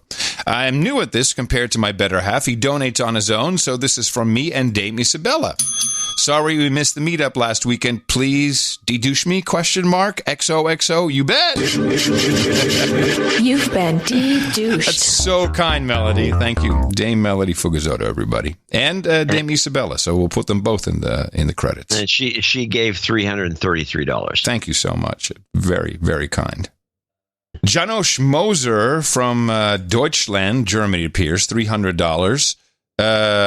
Shalom, 7 statements from, Shalom, it says. Interesting. I don't know if that's supposed to be shalom or not. 7 statements from an ancient gospel translated into no agenda language. 1, there is no agenda to this universe, and we are all born as douchebags. So please de-douche me. You've been de-douched. 2, 300 is the number of God being the same in dimension A as he is in dimension B.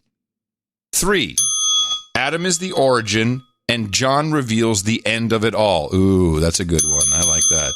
Yeah. Number 4, 97.4% of mankind are NPCs. That means 97.4% of me and you too, because this world wouldn't be playable without this demonic basis of individuality. Very deep. 5, Jeffrey Epstein didn't kill himself. 6, God appears to be an old white male, but he still loves every single one of us equally and even all of us together. 7, ultimately, all amygdalas will be healed. Goat karma to all producers of this universe. And that's from Jack Januso. I'm sorry, Janusz. Did I read that wrong now? Janos Moser. Yeah, Janos Moser. There we go. $300, by the way. $300. Yes. Okay. Let us give him some goat karma. You've got karma. All right. Next is Amy from Wine Country in Healdsburg, California, $300.33. Please recite the following message. Dear Cool Cat John and equally cool kitten Adam, thank you for deconstructing the BAAS. Feel free to insert ISO of sheep, or the bass of the media sheep, and presenting us with the facts. My smoking hot hubby hit me in the mouth last fall. Since then, I haven't missed an episode. In an effort to pay it forward, I have been hitting all my friends in the mouth. It is our duty as NA listeners and producers to spread the word about the best podcast in the universe. I will be a regular random donor as the funds become available.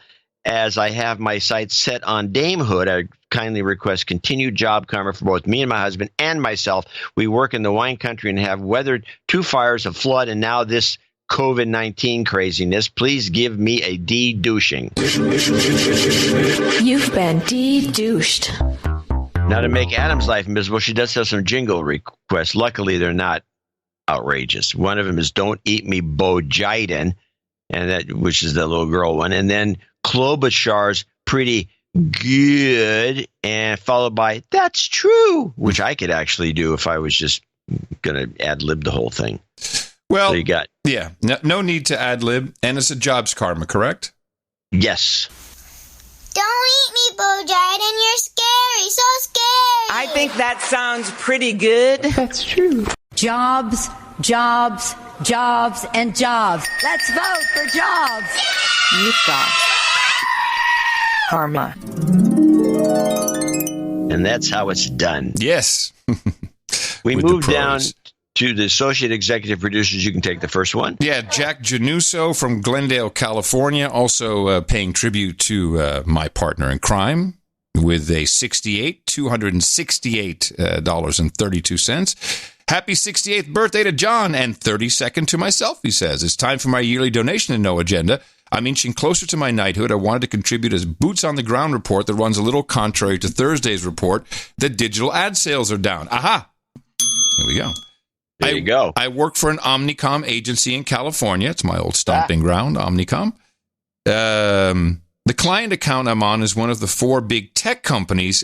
Yeah, okay. And yes, while there is a hiring freeze and all employees are working from home, things are still full steam ahead as far as ad work goes, with some aggressive deadlines to meet. They seem to increase the number of projects for us and added a couple of last-minute rush jobs to get more ads out the door. There have been some adjustments to the schedule for video ads due to lockdown and talent being unavailable for travel. But as far as digital online ads go, it's a bonanza! Perhaps the client didn't get word that their ad buys might be problematic appearing next to COVID-19 conspiracies, but I doubt they truly care as long as they can get a good deal. Anyway, thank you both for your courage, and I could have get a shot of birthday karma, the Dvorak's Law commercial, and a Trump don't trust China. That would be great. And I think we agree that the only companies to look at for growth are the Silicon Valley companies, but they're not making up for Johnson & Johnson's retraction of advertising, cancellation of so many events that really drive local advertising. Of course, there's going to be winners. But the majority of this, when did you last see a Gillette commercial? Well, you don't, because there's no place to go get them anymore. I'll tell you one thing you can see lots of. My Pillow. Yeah, everybody. Well, hello. During this time of social social distancing and economic uncertainty, you have questions about how it's affected Dvorak's Law. You know the one. We have the answers you need. Just dial 1-900-333-3333. And for only $3.33 per minute, we'll let you in on everything. Don't wait. Call now. Donald Trump don't trust China. China is asshole. You've got karma. So we come up to Allison Avon in Godfrey, Illinois at $250. And she has a note here. She says, my husband and I have been listening together since we were both working from home. All right. We appreciate your continued deconstructions, especially now in this crazy Rona world we're living in. However, I don't appreciate his repeated lack of donating, especially since I've mentioned it at least 5 times in the past 2 weeks. I've donated on his behalf twice, and it's his turn. Please call Brad out as a giant douchebag. And while you're at it, call out his brother Matt, too. I'm embarrassed to be related to these two douchebags. Enough is enough. Time to step up, gentlemen. Allison Giacomini in Godfrey, Illinois. Giacomini. Way to go, Allison, and thank you for the handy pronunciation guide. Jonathan Evans in New Orleans just, comes in with $250, and he did send a note in which I tracked down. And he says, "If there's any jingles here, I should surprise you." It does. It's helpful. I don't see anything yet. Right. Okay, no problem. In the morning, John Adam donation completes my journey to knighthood. There's something you can deal with. Jonathan now going Evans. to be known as this is Jonathan Evans going to be known as Sir Double Bladed Splice.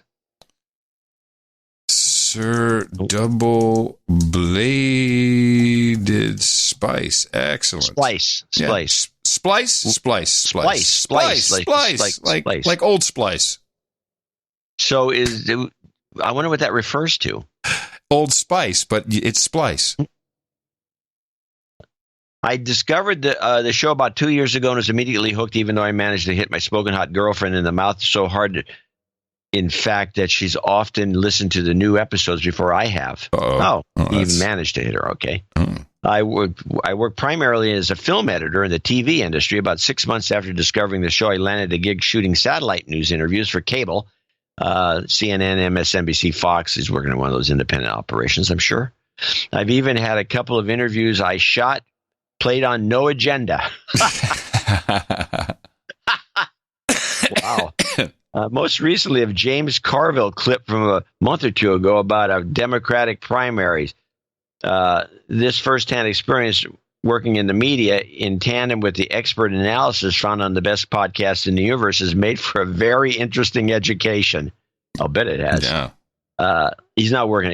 I know what he's working for one of those operations like Beyond Pix in San Francisco, which is they handle all the satellites. They do a lot of work, and it's really pretty amazing to see what they do. Lastly, in response to the ongoing coronavirus situation, I made a short video about how New Orleans restaurants are dealing with the crisis. They're being hit very hard, and I wanted to try and help out, so my partner and I put together a short documentary called This Is What We Do. I was listening to No Agenda in every free moment during the last couple of weeks while we made the movie, so I wanted to share it as first video on our site at veryproductivepictures.com, veryproductivepictures.com. Yeah, it's a mouthful.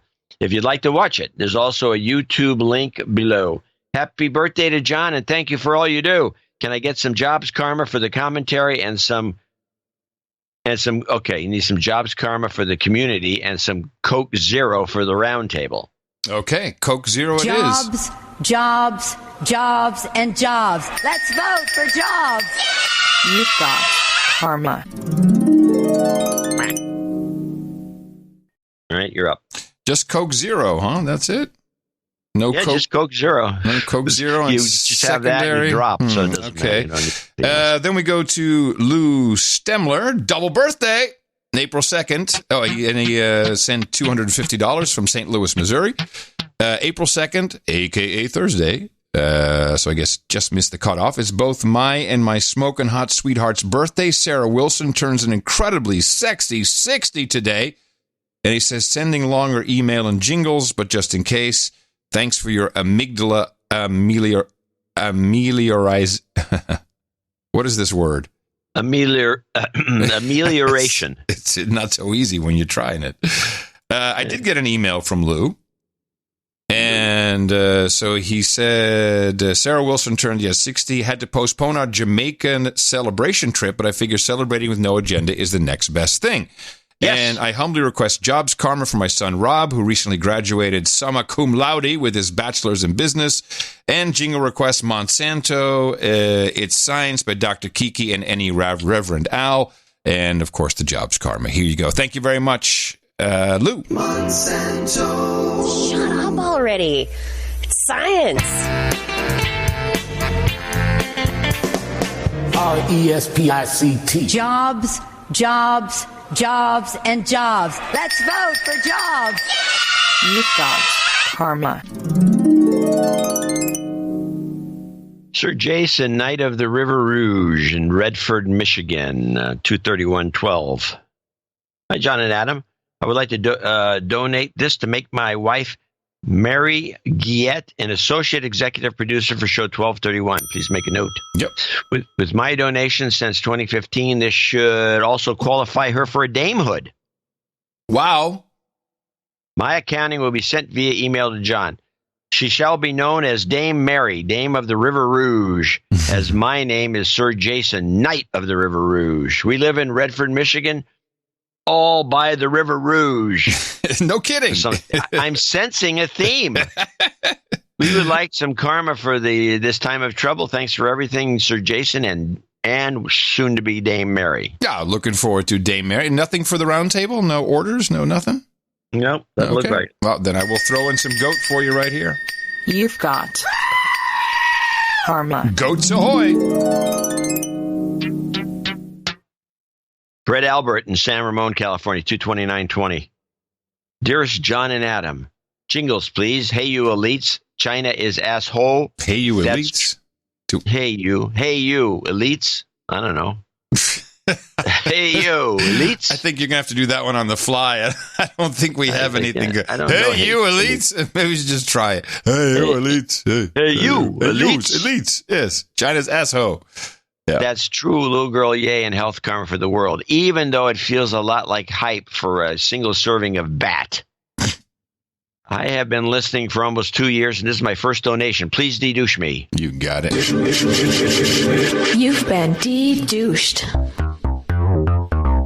Fantastic product you have here. Really helps even the scale of the M5N misinformation and your producer's collective sanity.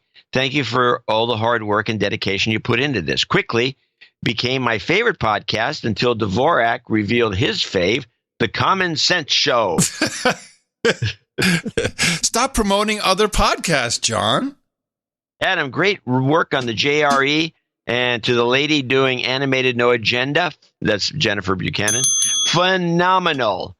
I'll work on the War and Peace for the next time. Keep up the stellar work. We can all use it in these wild times. Best regards, Brett.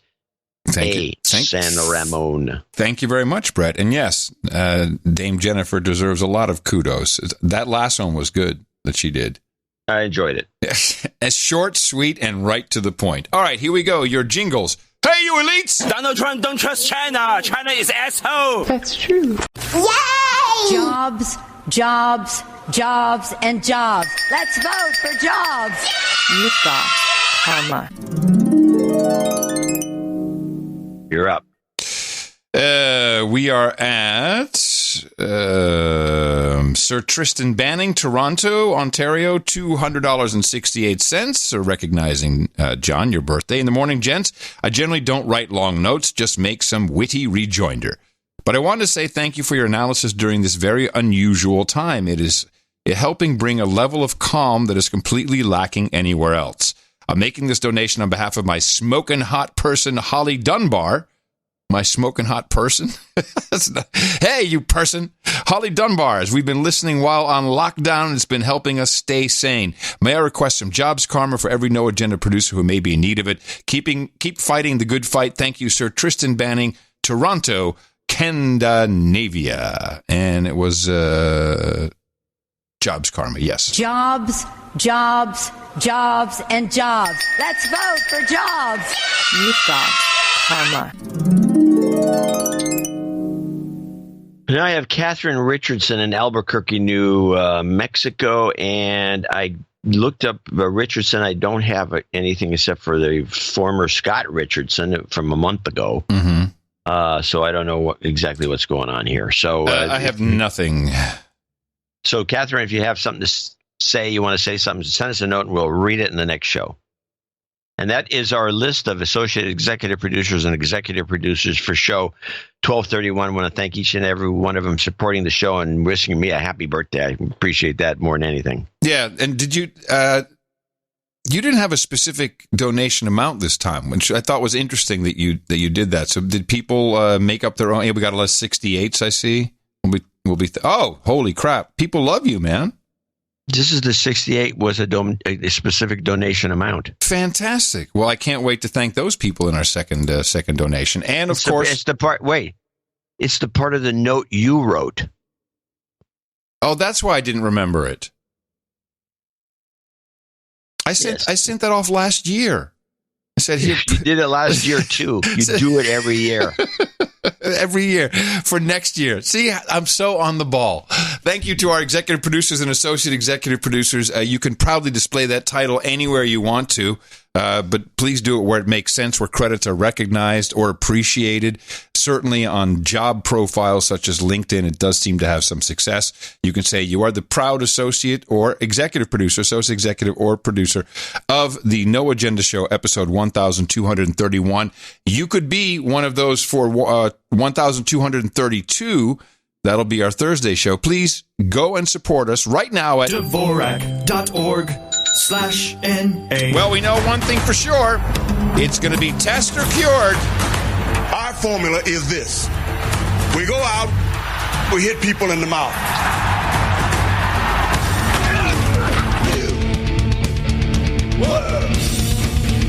Order. Shut up, slave. Shut up, slave.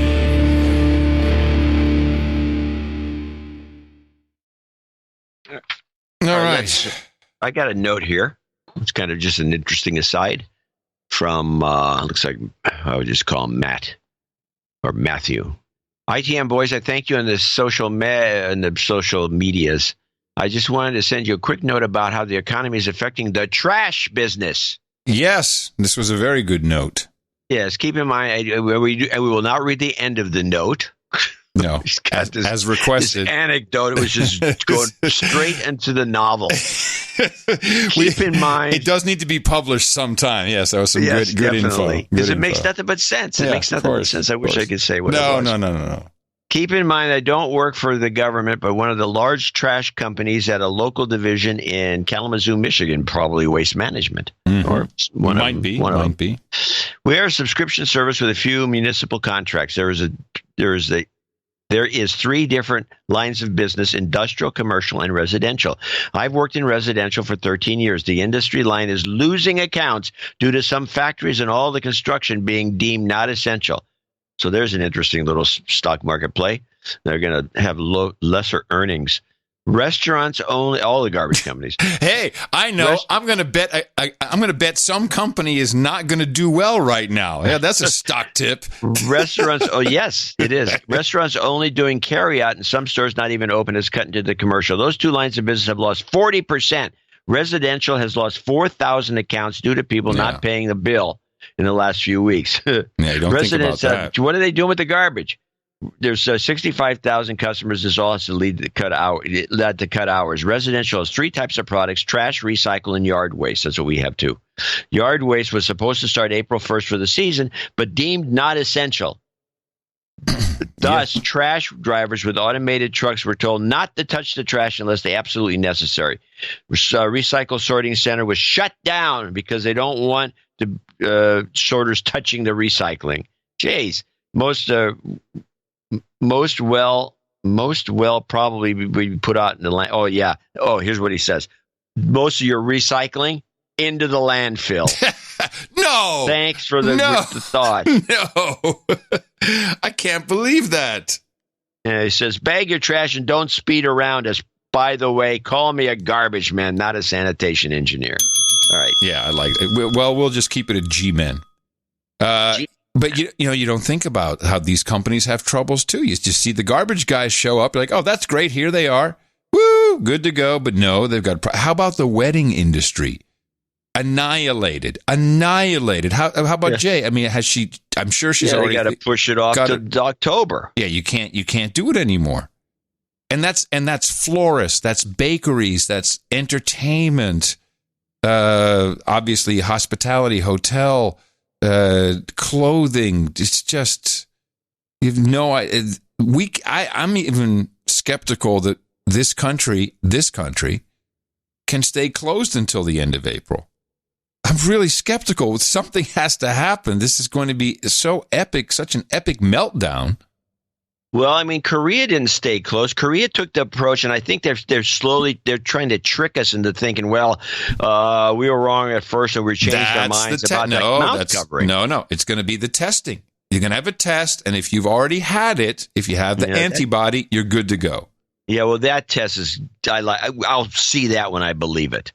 But if everyone covers their faces and goes around, I don't think you need a shelter in place. I think if you sneeze or cough, it's going to go into the mask. People don't realize the mask isn't protecting you. Hold on.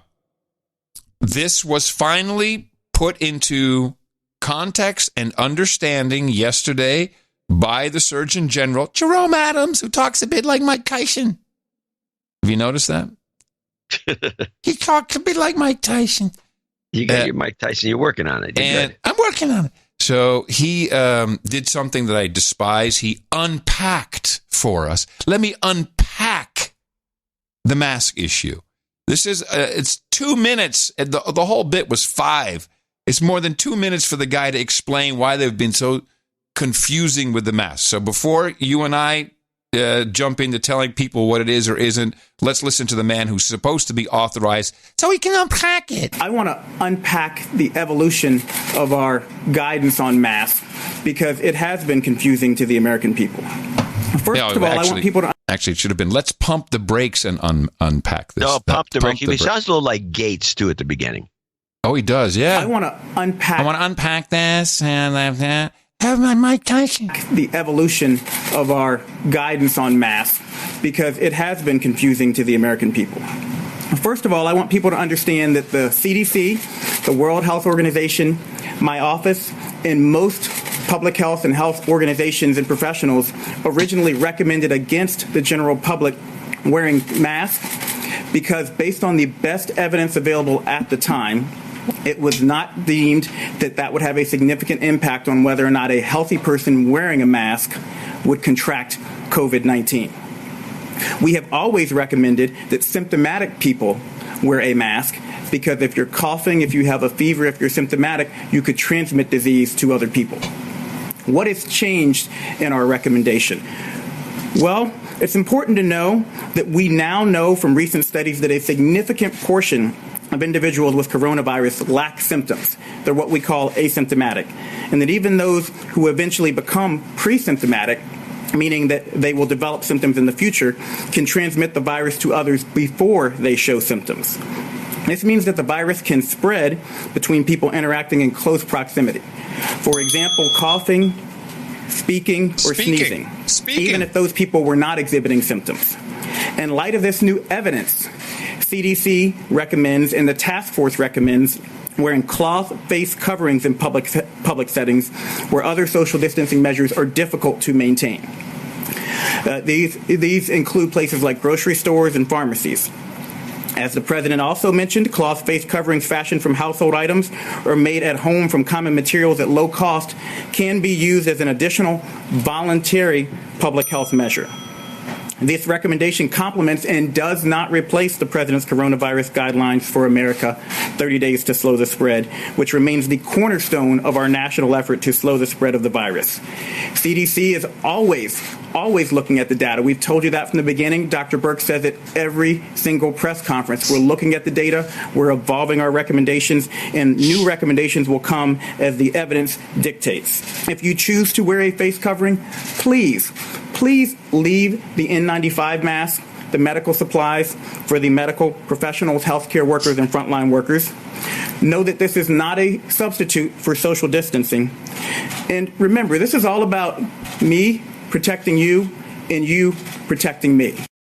So what this results in, and I can tell you that right now, is that if you are outside without some kind of face covering, you will be excoriated, will be given stink eye, and eventually people will yell at you. I think that's eventual. Now, I tested this theory of yours and went to Monterey Foods yesterday. Yesterday. But this is as of yesterday, so yesterday everyone had a mask on except you. 3 people. Did you have a mask? Me and two other guys. Yeah.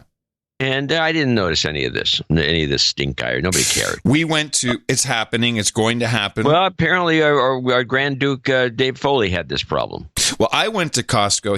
He wrote about going to Costco. We went to Costco. Was it Friday, I think? And first of all, there was quite a line.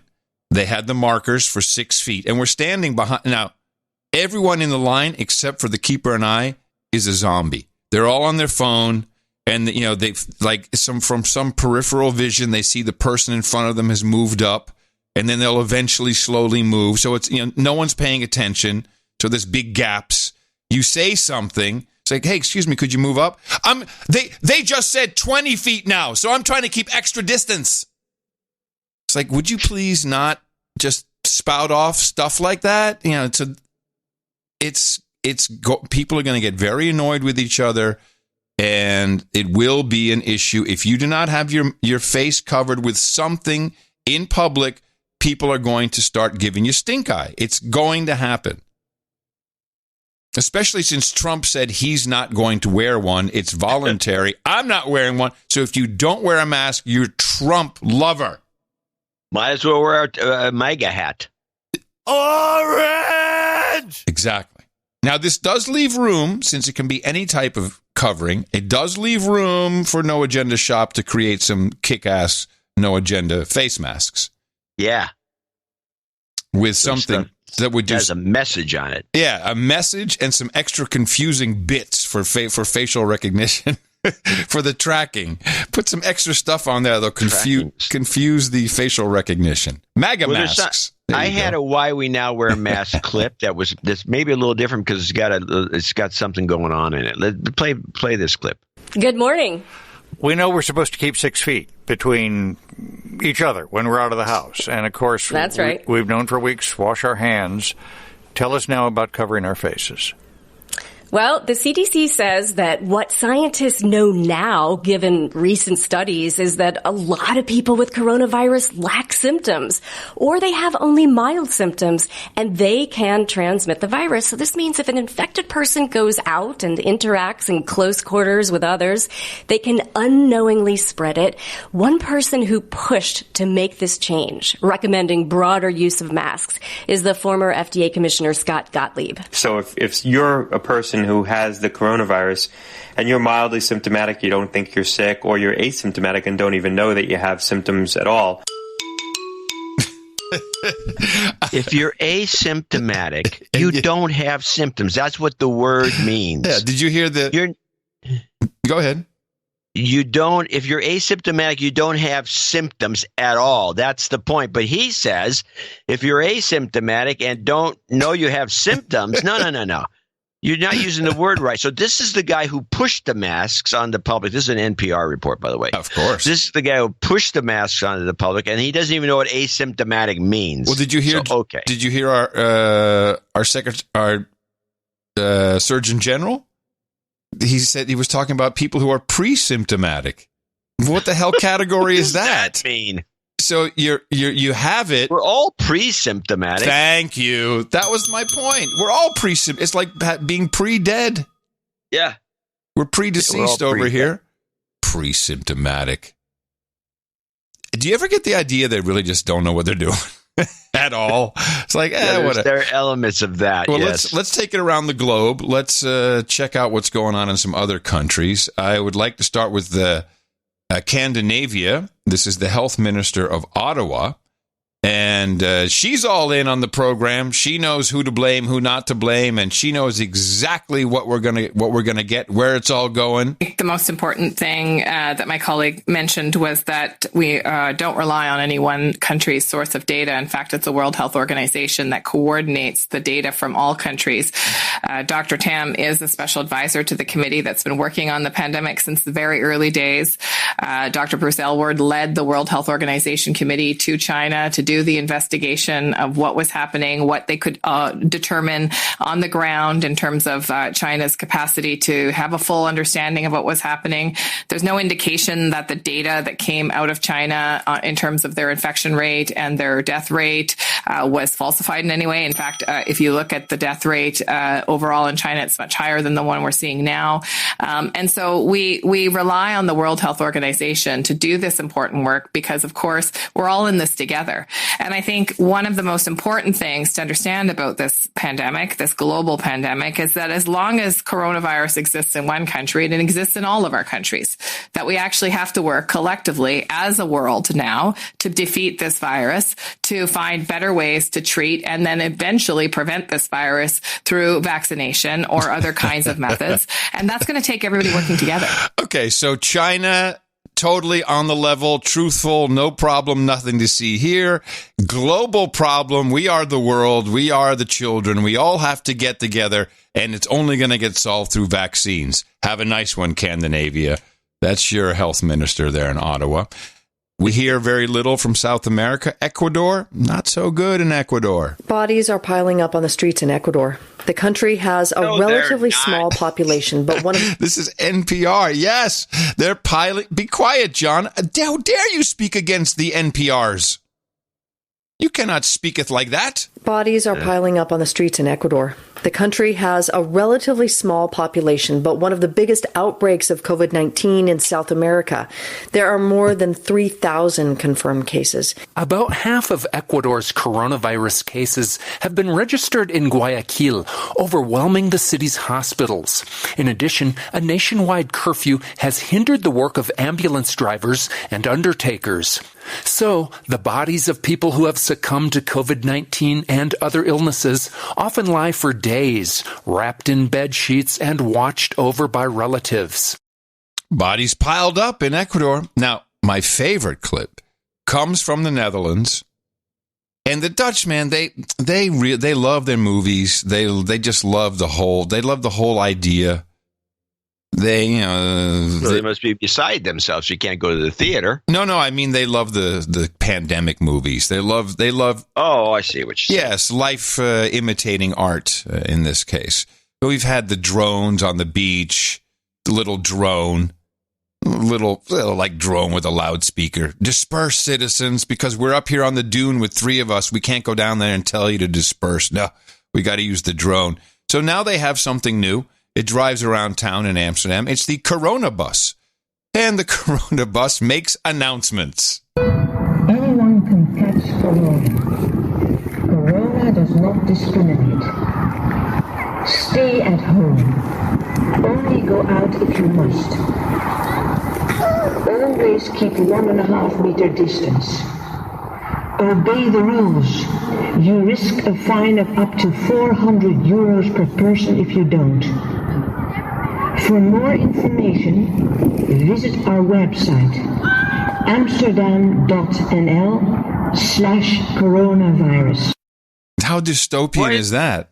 Why aren't they doing it in Dutch? Why are they speaking in English? They do it in 8 languages. 8. Did you see the video of the robot in some part of England just roaming down the street yelling at people?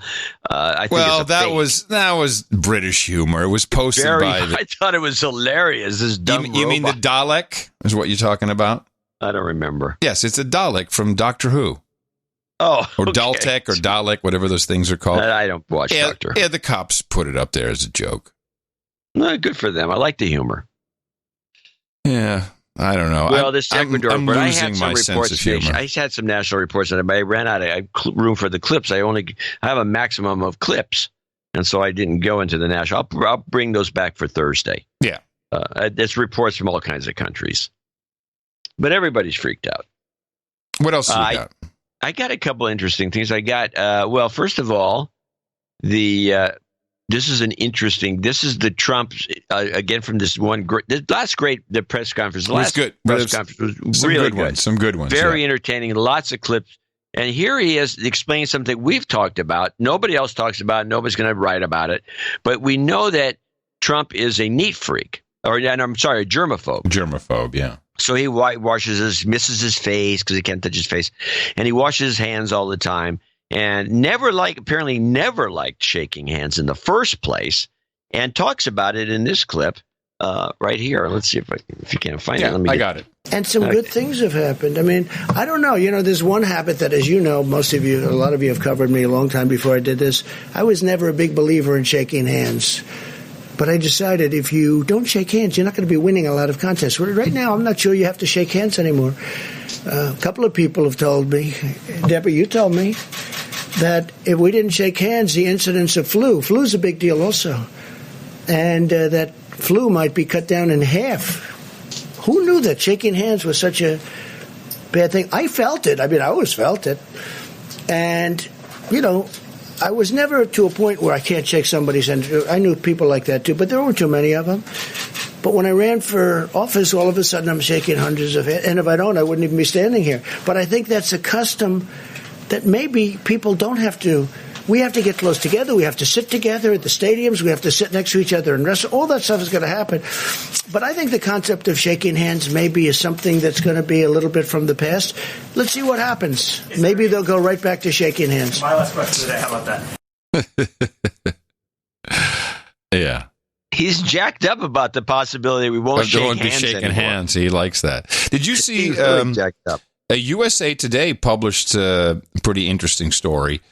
Trump has been going on and on. I don't know if you have one of these clips about the military had no bullets and the stockroom was empty.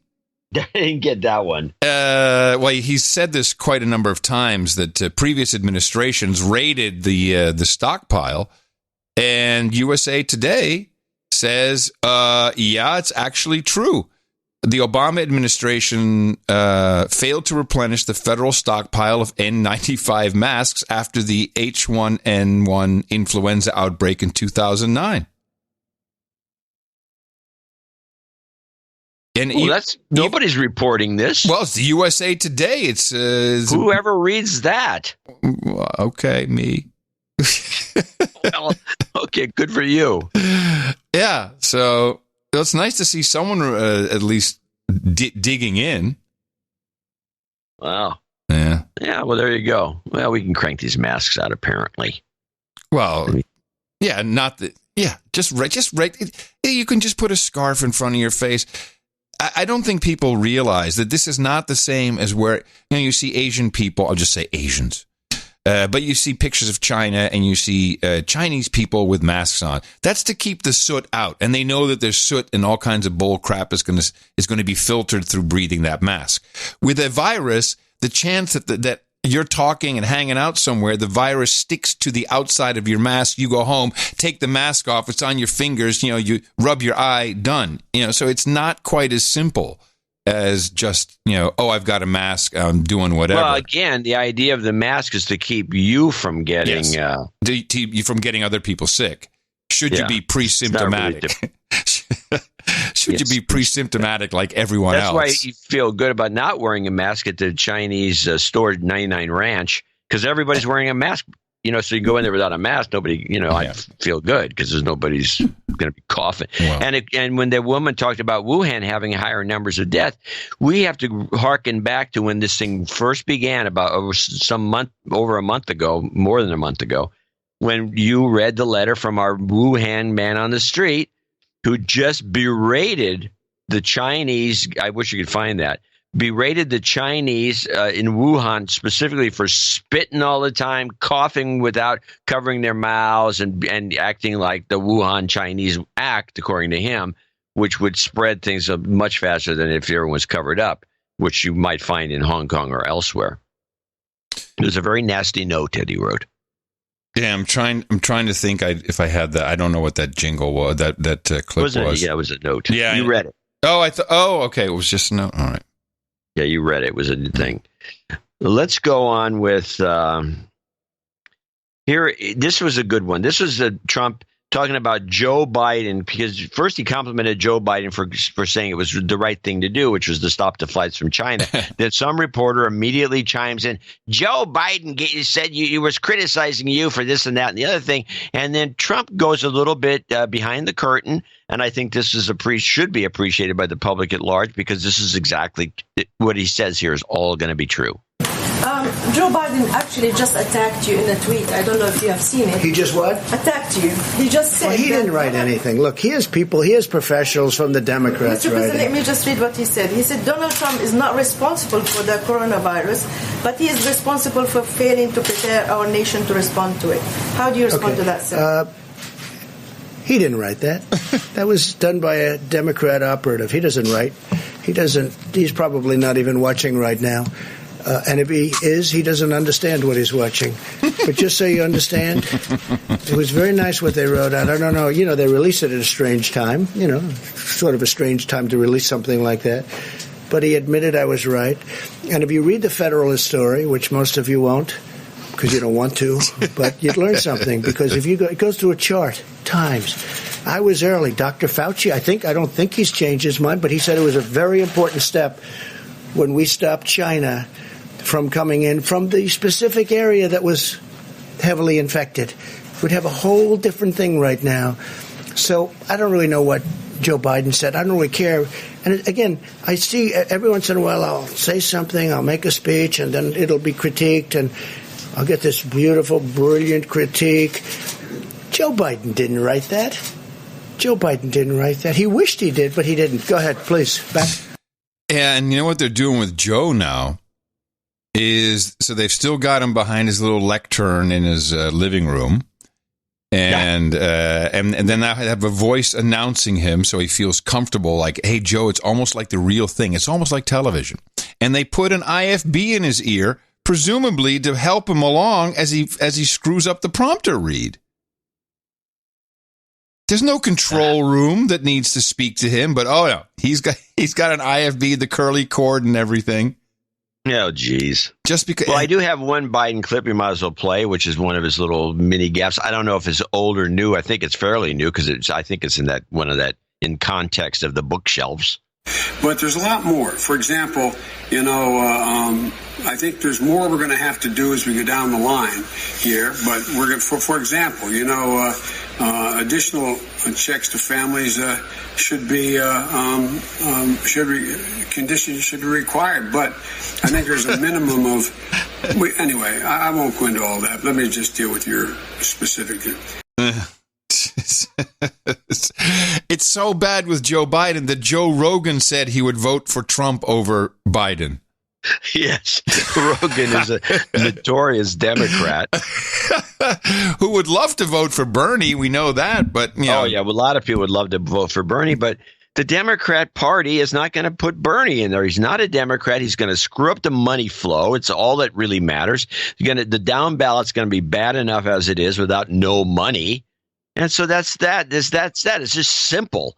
Just forget Bernie. These diehard Bernie fans, can't you find somebody else besides Bernie, some actual Democrat? And that's if you listen to what Joe said, Rogan, that is, he's saying the Democrat Party have screwed us. They've given us this guy. He's not coherent. And I think Joe is just now realizing, because I know he ran a whole bunch of clips maybe a week ago. It's like, wait, Joe Biden has no brain cells left. Yeah. Yes. So that's why he's saying that, which was interesting. I should probably have clipped it. He was with, Eric Weinstein, the so-called intellectual dark web guy. Yeah. Well, he is the go-to intellectual for Peter Thiel. Right. And yes, I think he runs some of Peter Thiel's operation. Yeah. And he's a mathematician, I think, by trade. And he's sitting there, well, I can't vote for Biden. I can't vote for Trump. And then Joe says, I'd vote for Trump over Biden. And Twitter lost its mind. Yeah. Even though I think it's probably misguided, I think it's fun to see in the UK and Liverpool, Manchester, Watford, Birmingham, the people are now torching 5G masts, like setting them on fire. That'll stop it. There's some great pictures. Yeah. Oh, I got to get some clips for that. I put that in the newsletter. I think it's not a bad idea just as a backup, just in case. I don't want to condone any of this, but just in case there's something to the 5G. Remind your local city council. Look at what's going on. This costs money. What it's a nuisance. It's a public. These people burning these poles down. Yeah. That costs money. Yeah. Well, remind your city council this is what's going on. You should probably think twice about putting any of these installations in. It's going to cost the taxpayers money if you have to repair them every 5 minutes because some maniacs are burning them down. UK only so far, though. No, it's just the beginning. Yes, it's just the beginning. We haven't really seen any polls around here in the United States. We have the phony 5Gs. They're trying to ease it in with 5G. It's not 5G. No. Well, T-Mobile, it's not 5G. It's not the T-Mobile is using the 5G protocol, but they're using the older frequencies, the lower frequencies. It is 5G. It's a 5G protocol. I'm sorry, I got to correct you. No, on but this. It's not what the real 5G is high frequency. It's pre-5G. It's pre-5G, exactly. It's pre-5G. It's bull crap. I'm going to show my support by donating to No Agenda. Imagine all the people who could do that. Oh yeah, that'd be fab. Yeah, on No Agenda in the morning. And yes, we do have a few people to thank, including starting with Don Silva in Iwa Beach, Hawaii. And he actually wrote, he did send a check with a note, which I wanted to read. It's very simple, very short. Thank you so much for the many years of news analysis. I never miss a show unless my computer is down, and that never happens. My appreciation for your coverage and all of your tips. Aloha, Don. Yes, thank you, Don. Aloha, Don. Thank you. Aloha to you. William Alston in Baltimore, Maryland, 123. Andrew Kemp, $120 from Parts Unknown. Aloha, Libo. Oh, hold on. Andrew Kemp, stop the presses. This is $209 dues. Oh, okay. So Andrew Kemp moves up to the associate executive producer level. I'm going to put him up there now. Take care of that. Elwal Liebel in Newark, Delaware, 100. Yeah, by the way, you Aussies and Canadians, you have to write that in there in a note somehow. Or we're not going to do the calculation. The guy, boy, that's ridiculous. It's getting worse by the minute because the dollar's so strong. It is. A guy in Richmond, $100. He's been a listener for 6 months. John Robinet, 100. Mike Salmi in Houghton, Michigan, 9060. My pal Scott hit me in the mouth while visiting them in Hawaii. I have listened regularly for a year and a half, but this is my first donation. I request a de-douching. You've been de-douched. Additionally, Scott remains a douchebag. Call him out. Douchebag. Sir Herb Lamb of Earl of George is in for 8008 in Sugar Hill. He gives me a happy birthday. Baron Kevin Thomas, also a happy birthday note. 8008 from Atlanta, Georgia. Baron Mark Tanner, 7654 from Whittier. April Bierig in Amboy, Minnesota, sent a card. I appreciate.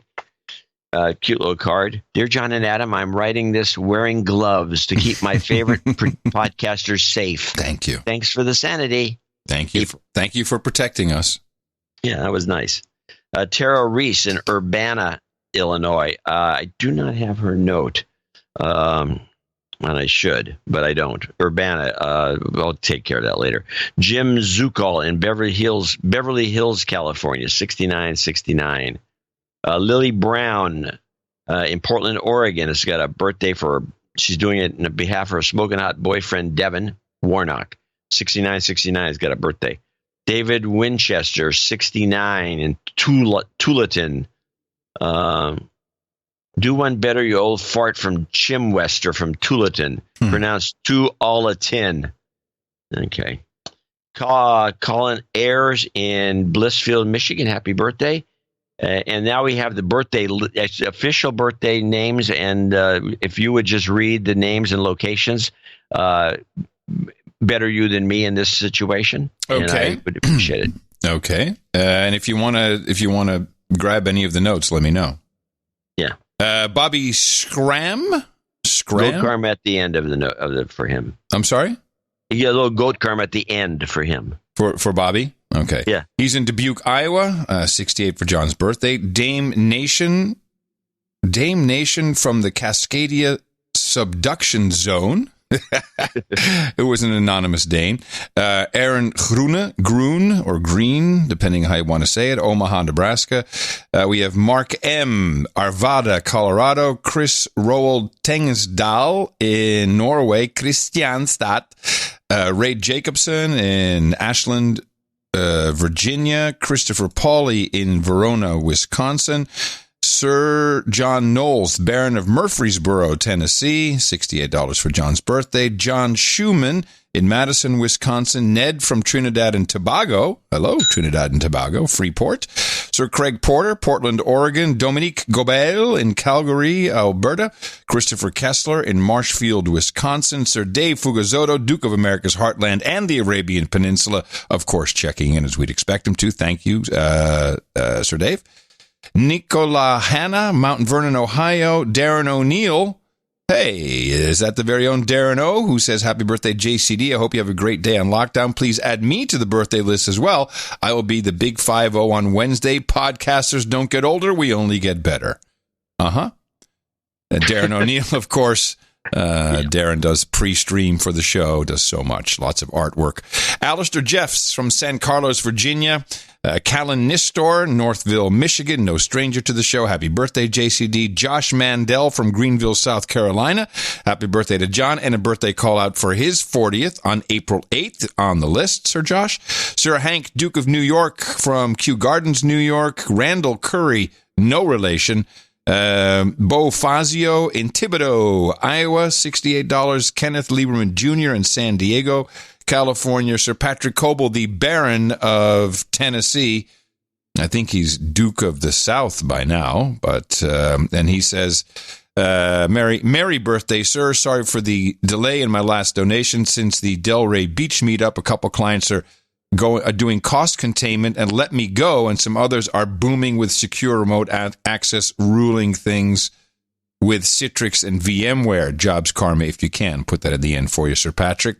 Birthday wishes to you, John, from Joe Harden from Bay City, Michigan. Wesley Clark from Stanley, North Carolina. Sir Bates in Minneapolis. Sir Code Monkey, Baron of Data in Renner, South Dakota. Alex Lesh, 68. Kevin Smith, Cerulean of the Peach Orchard in Sunnyvale, California. Sir Lastro, Black Knight of the Ninjas in Belvedere, Texas. Alan Solomon in Basel, that would be in Switzerland. Sir Jin, Watcher of the Stargate, Protector of the Fish, from Westford, Massachusetts. By the way, I completely forgot to promote last night. At 10:45 Eastern Time, there was a mass meditation event as the Astral Stargate was going to open. Yeah, Christina alerted me to this. Yes, and so there were millions around the world meditating for positive outcome of the coronavirus, and it went right into the Stargate. $68 and happy birthday to you, John, from Sir Jin, Watcher of the Stargate, Protector of Fish. Sir Jeffrey Steckroth from Norfolk, Virginia. Brent Bengtson, $68, parts unknown. Jennifer Gardner.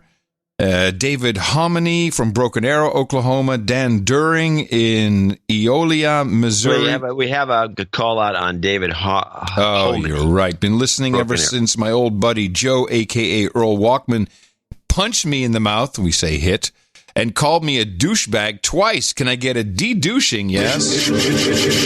You've been de-douched. And can I call out my wife as a douchebag? Douchebag. Not a practice we recommend, but yeah, absolutely. Yep. Thank you very much. Onward to, let's see, we had Sir Josh. Sherry Maxim. Is that where I was? Sherry Maxim from Castle Rock. Again, we're at $68 for John's birthday. Catherine Sutton, Fairfield, Connecticut, surveilled in FEMA Region 4, Palmetto, Florida. Nicholas Forakis in Baltimore, Maryland. Patricia Hansen in Portage, Michigan. Sir Josh Knight of Southeast Texas, Dayton, Texas. Joshua Schmidt from Norwood, Young America in Minnesota. And we have Sir Quidjiboo from Luxembourg. Happy birthday to John. And long live the best podcast in the universe. Please put me on the birthday list for April 10th. Sir Quidjiboo, you'll be on it. Sir Brian Tobiasen from Gardner, Kansas. Sir Matthew Januszewski from Chicago, Illinois.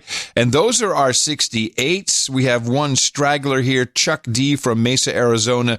6789 donation towards knighthood. Please wish happy birthday to youngest human resource Josh, turning 19 on April 7th. He's on the list. And, of course, happy birthday to you, John. And then onward, you want to take over from I'll here? take it. Yeah, right. Matthew Cargo, 5650 from Gobles, Michigan. These are the last of our donations for this part of this segment. Gary Marquardt, 5533 from Wayzat, Minnesota. Sir Robert of the Sioux V in Holland, Pennsylvania. Brian Furley in Littleton, Colorado, 5510. Tommy Barnes in Midland, Texas, 5510. Sir Tom Dari in DeForest, Wisconsin, 5510. Those are all double nickels on the dime. Matthew Durney in Fredericksburg, Virginia, 5432. His sanity is well in check, thanks to the show, he says. He has an interesting question, which we should probably do at a different time. He and his wife can't quite figure out how the value of the dollar affects our ability to trade.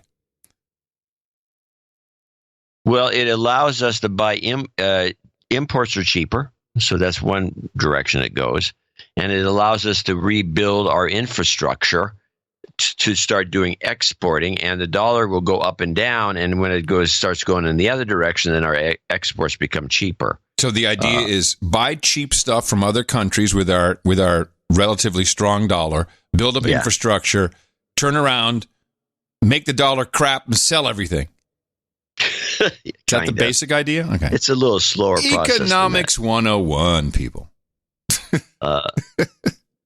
But you can also buy, for example, foreign companies cheaper. That's right. Yeah. So you can start buying. When the dollar's weak, you see the Chinese money coming in. They're starting to buy. They'll buy that city. I mean, during that era, the Japanese in the 70s and 80s, where they started buying, they bought Rockefeller Center. The Japanese did. They were buying up Hawaii. They were buying up everything because their dollar was so weak and their yen was so strong. That's changed. They couldn't buy me, though. I wasn't for sale. They tried. They did? Really? Sure. No, of course. MTV. Lord Michael, I'll continue. Lord Michael Gates, Baron of the rest of Colorado in Colorado Springs, 5280. Sir Silverin, Knight in Exile in Silver Springs, Maryland, 5150. Baron Sir Phenom of the Patriots Nation, Appleton, Wisconsin, 5150. And the following people, as we wrap this segment up, I want to make sure everyone gets thanked, is $50 donors, name and location, starting with Bradley Schroeder in Milton, Georgia, Sir Matthew Januszewski again from Chicago, Illinois, James Nickel in Chicago. It's just James Nickel in Chicago, Jason Deluzio in Chatsford, Pennsylvania, Jeffrey Zinneman in South Euclid, Ohio, and last but not least, Baron Allen Bean, who once was in Oakland, is now in Tigard, Oregon. He's moved out of California to the no sales tax state of Oregon, and he's in for 50. We want to thank all these folks for helping us, and the birthday wishes are very well appreciated. Yes, and happy birthday from me, John, to you. Oh, thank you. I'm glad you're still here, man. Well, I'm too. Everybody wins. Anywhere. Everybody wins. It's a big win-win situation. And we also want to thank everyone who came in under $50. This is typically for reasons of anonymity. People have all kinds of reasons, but the big one is the subscriptions, which you can find at Dvorak.org/NA. We have people who support us with a couple of dollars per show or per week or per month. All of these are available at our website. Please go to Dvorak.org/NA. And we want to make sure everybody gets the jobs karma they need. Jobs, jobs, jobs, and jobs. Let's vote for jobs. You've got karma. It's your birthday. Well, of course, we start off with the most important birthday of them all. John C. Dvorak turned 68 years old today. It's on a show day. I mean, could it be any better than that? And thank you all for celebrating with us and with him. Also celebrating today, Jack Janusto turns 32. Lily Brown says happy birthday to her smoking hot boyfriend, Devin Warnock, who'll be celebrating on the 8th. And Tim W. says happy birthday to his 5th human resource. It's his 14th birthday. And we say happy birthday from everybody here at the best podcast in the universe.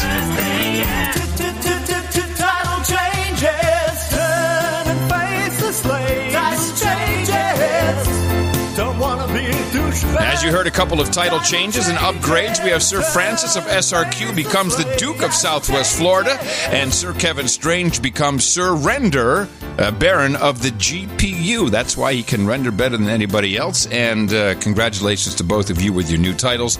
And thank you for supporting the No Agenda show, as each upgrade is an additional $1,000 support. It's very, very generous of you, and we highly appreciate it.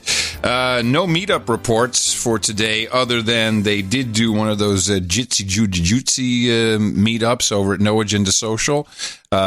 People were pinging me, pinging you, join in. Well, let me tell you, I'm glad we didn't do that. Why? Oh, my God. You have 30 windows on screen. Oh, that's no good. It's like the Brady Bunch on acid. You can't do it. But I love that everyone's trying. Well, they can do it with 6 or 7, but everyone tries to jump. And they try to do a meetup report. It's outstanding for the funny bone. Well done in that regard. So sadly, no meetups to report, really, anything that we have going on there. But we do have a number of people who will be joining us at the round table, and they've ordered some goodies. So we have 2 nights, 1 day. I'm saying get that blade out, Dvorak. Here you go. Here you go. Beautiful. All right, Jason Howard, Mary Guillette, and Jonathan Evans all join us here on the stage, please. You're about to become knights and a dame of the No Agenda Roundtable, thanks to your support of the show in the amount of $1,000. And I'm very proud to pronounce the Sir Howitzer, Dame Mary, Dame of River Rouge, and Sir Double-Bladed Splice.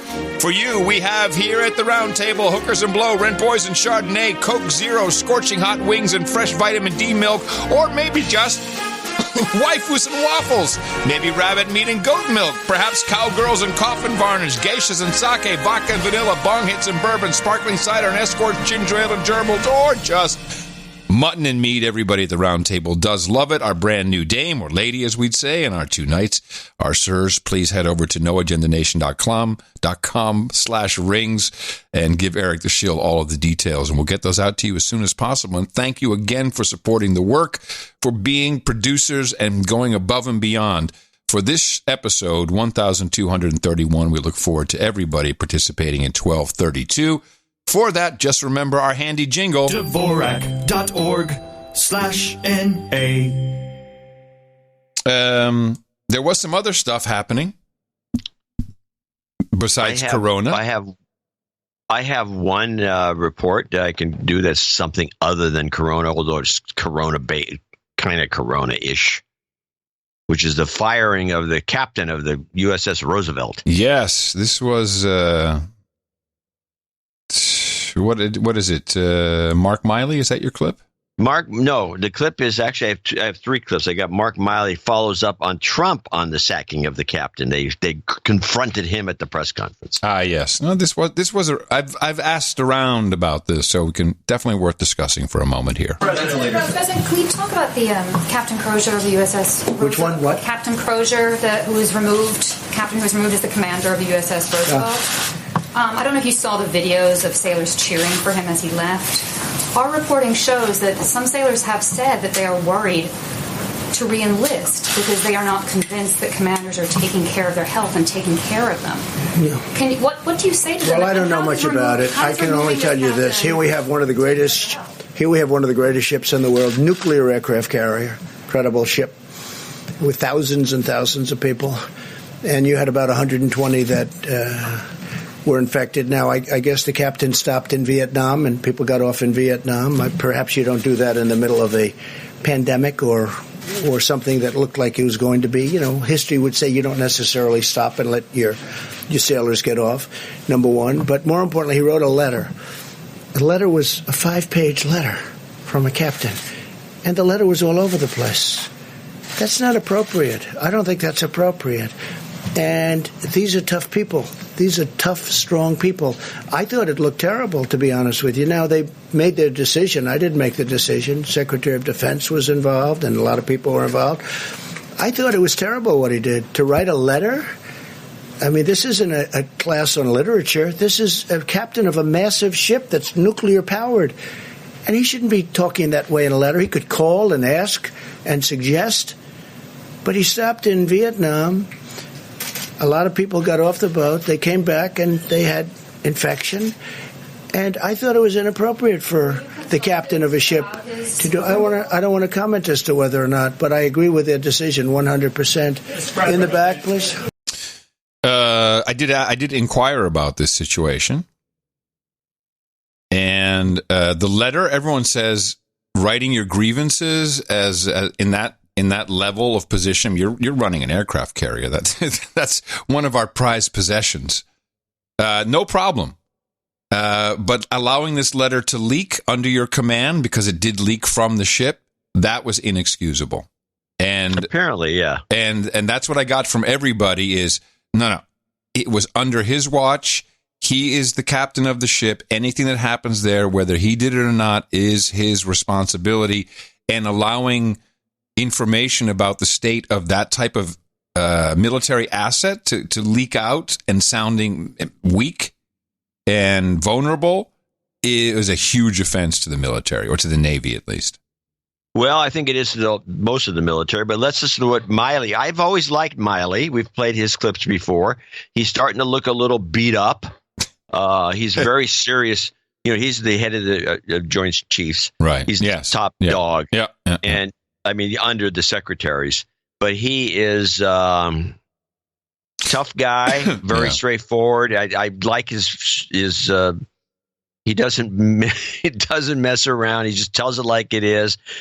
And I just enjoy him. And here he is on Fox, where they're trying to trap him into, giving up Trump, which is, Fox has really gone weird. But she can't manage to do it, and he's just steadfast. So I got two clips. I got the first clip, which is him going on in his classic way. This is Mark Miley, Fox RE Navy captain. The Navy has removed the commander of a coronavirus-stricken aircraft carrier over a letter he wrote obtained by the media, pleading for help after more than 100 sailors had tested positive to COVID-19. The acting Navy secretary says Captain Brett Crozier's actions undermined the chain of command and caused alarm. To me, that demonstrated extremely poor judgment in the middle of a crisis. Because what it's done, it's created a firestorm. It's created doubts about the ship's ability to go to sea if it needs to. It's created doubt among the families about the health of their sailors. And that was a completely unnecessary thing to do in the midst of a crisis. And of course, politics mixed in a bit. Top Democrats have gone after the move as an overreaction. Some sailors appeared to rally behind their commander as he left the USS Theodore Roosevelt. Watch.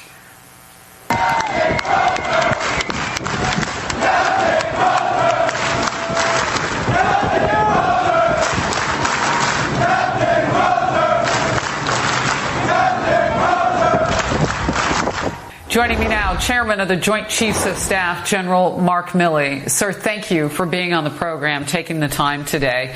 I want to know whether you think this was an easy or a tough decision for the acting Navy Secretary, and why.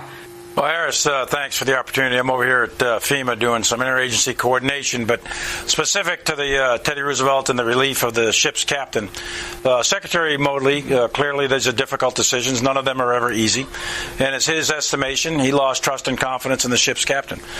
Secretary Modly is the responsible and accountable official to the American people, and he had reason to believe that the captain operated outside the chain of command, and he relieved him. Is that the type of decision that you would make? Well, I'm not in the position right now. There's an ongoing investigation. I don't have all the facts, but I trust Secretary Motley in his judgment, and I'm going to support him, obviously, because he is the responsible and accountable official to the American people. And the ship's captain and Secretary Motley explained it. He thought he operated with poor judgment in a time of crisis, and he operated outside the chain of command. So he relieved him, and we're going to move on and make sure that the sailors of that ship are taken care of and that the readiness of the ship is back up to speed. And we're going to continue to focus on responding to the needs of the American people for COVID-19. Yeah, he's pretty clear. He's very clear, and here is part two. And I should mention that the acting Secretary of the Navy was on with me yesterday, and he said that they had already some things in motion because it takes a lot, more than just 24 hours after a letter would drop to move 3,000 people. Real quickly, just to hit this one more time, and then I want to move on. You mentioned FEMA, and I know you have those hospital ships. Our correspondent Jen Griffin, through a source, has learned that the DOD and White House officials, some of them, had warned against doing this, making this kind of quick decision about Captain Crozier. Just a quick thought about that. I'm not aware of any White House or DOD officials who warned against making quick decisions. That may be. I don't know. I do know that the Secretary of the Navy is responsible to the American people for the good order and discipline of the Navy. And when he loses trust and confidence in a ship's captain, then that's it. It's target down, and we're moving on to the next task. When any time a Secretary of the Navy, Secretary of Defense, President of the United States, or a Superior Commissioned Officer loses trust and confidence in a subordinate, then the subordinate goes. Oh, man, the media is so not our friend anymore. They're so mean. They don't help us. They don't give us... We heard that there was somebody, one of our sailors were clapping. They were clapping. And then they show the sailors clapping as though, That sound like a bunch of millennials. The whole thing is just really annoying. There were three other things that took place over the past few days. Just want to get to them. We don't have to dive in too deep, but I think they're important because we won't hear about them, or things move so fast. The first one is the Inspector General of the Intelligence Committee, I should say, who was removed from his post. Topic. It's about the announcement from last night. It's a yes or no question. I like this. I'm asking you a yes or no question, even though you won't want to do it. Listen to this. This is the. Yeah, I know. I saw this. I saw it. It is rude. Topic. It's about the announcement from last night. It's a yes or no question. Not that we expect the answer to be yes or no. But wasn't Michael Atkinson? Not that we expect you to say yes or no. God, man, we get it. We get it. Orange! Not that we expect the answer to be yes or no. But wasn't Michael Atkinson doing the job of the Inspector General of the Intelligence Community, the job he was supposed to do, when he simply took the whistleblower complaint to Congress that hadn't been taken previously? Wasn't he doing the job that he was supposed to do, that American taxpayers were paying him to do? And why did you decide to terminate? I thought he did a terrible job. Absolutely terrible. He took a whistleblower report, which turned out to be a fake report. It was fake. It was totally wrong. It was about my conversation with the president of Ukraine. He took a fake report and he brought it to Congress with an emergency, okay? Not a big Trump fan, that I can tell you. Instead of saying, and we offered this to him, no, we will take the conversation where fortunately we had a transcript. If we didn't have a transcript with the kind of deception and dishonesty that were practiced by the Democrats, I might not be standing here right now. I thought. He goes on about it. He goes on and on. There's other analysis too, but that you shortened that clip. You should have played the whole thing. I don't know if I have it, but I do have the NPR. If you want to hear the liberals NPR slant, yes, of course. And the only reason that they even went, and they gave just a quick 15-second report on the whole thing, not discussing this guy who. I mean, if I have another clip that maybe we'll put on Thursday where this guy violated a lot of different ways of doing the IG job. Mm-hmm. But let's listen to here's NPR, just simple. Yeah, I don't know which one it is. It says NPR on Atkinson. President Trump has notified Congress he's firing the Inspector General of the U.S. intelligence community. Michael Atkinson was first to alert Congress about the whistleblower complaint that led to Trump's impeachment. This is NPR. Yeah. That's it. That's how simple it is. Finally, it looks like we got some moves on the oil front as the president had his oil meeting. A lot of different things in this question and answer. It's not that long, luckily, but we may have to stop it. Going to the oil meeting previously, is the U.S. willing to cut domestic oil production? What came out of the meeting? What was the consensus? Well, a lot of things came out. It's a great industry. It's an important industry. It's a tremendous job-producing industry. And it's just vital. And it was also very interesting because they all were given the test before they came into the room. So you have the head of ExxonMobil, you have all these guys taking the test, and they all passed with flying colors. So that was good. Okay. I have a clip that complements that. All right, well, we'll get to that. I'm not done yet. I'm stopping. I'm stopping this to analyze it for a moment. First of all, you set yourself up, Mr. President, when you say they all passed the test with flying colors. There wasn't like a study period. There was no homework. It's not an achievement to get a test. It took 8 days to get your test results back. Well, and the second thing is, if I was the COO of ExxonMobil, any big company, any corporation, no, you're not sticking a needle or a swab in my CEO's mouth. I don't know what's on that. Hold on a second. I wouldn't allow it. Hold on a second. There was a bunch of tainted vials. Yep. That went out. They were going to Europe or someplace, and they had COVID in them. In it. I know. I am suspicious about even Chris Cuomo, who got, tested. And then I'm just not, I don't want to sound like just the second half of show paranoia. The third half of the show, we're really late. Third half of show paranoia. But if they're going to start poking this thing out, so why did Trump get tested again? I mean, they're trying to give him corona? Who knows? These tests, I'm very dubious about. Well, we know we've already gone through the test, so it's a nice wind up. But anyway, I just wouldn't allow that offhand. But okay, they all did it, and they passed with flying colors. Flying colors. They left happy in that respect. And they left happy in that respect. Apparently the meeting sucked otherwise. There's just an overabundance of oil right now. Oil and gas, a tremendous overabundance. And it was caused... Light it up. They were doing a great job. They were producing a lot of energy, but then you had the virus come along, and it knocked another 35%, maybe 40% off of the market. So there's too much oil. There's a glut. That's not entirely true. I don't like his timeline, and I think he's waffling around it for a reason. Because coronavirus first, then the oil war, the disagreement, then the virus knocked off another 35, 40%. But it's not like he waffles this. Listen. Yes, a tremendous overabundance. And it was caused... They were doing a great job. It was caused... maybe I shouldn't mention that. They were doing a great job. It was caused... They were doing a great job. They were producing a lot of energy, but then you had the virus come along and missing a whole piece there, Mr. President. It knocked another 35%, maybe 40% off of the market. So there's too much oil. There's a glut. And these are great companies, and they'll figure it out.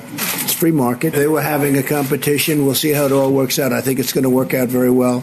It's going to take a long time to get rid of that. There's massive excess amount of oil and gas, massive, like probably there's never been.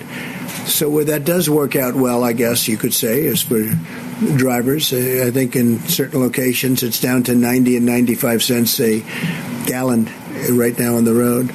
But we have a tremendous industry, a great industry, a tremendously important industry from the standpoint of jobs.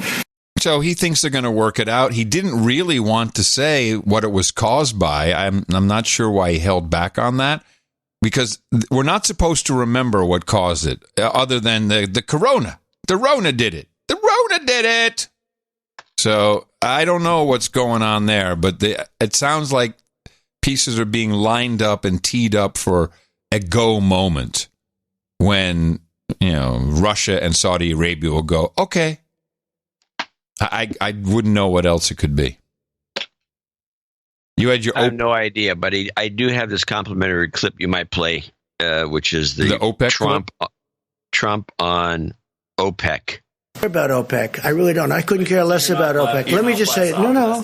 I think they're going to settle it. You know why? Because they're going to be destroyed. They're destroying themselves if they don't. Russia, it's a very important, and we had a very good conversation, President Putin and myself, very good. But Russia, a big part of their economic well-being is from oil. Well, oil is at a record low. Nobody's ever seen anything like it. It's actually lower than you even think. And it's to their advantage. Obviously, it's to Saudi Arabia's advantage. They told me they're discussing, Saudi Arabia went much further than that. He thinks that a deal is going to be made at 10 million barrels reduction, and maybe more than that. He actually indicated it would most likely be much more than that. So we'll see what happens. I mean, we're going to see what happens. But as far as OPEC is concerned, I mean, I was against OPEC for years and years because I thought it was very unfair to our country. The beautiful thing is we have built one of the great, one of the things we've done is created so much we produce. We're the number one producer in the world right now.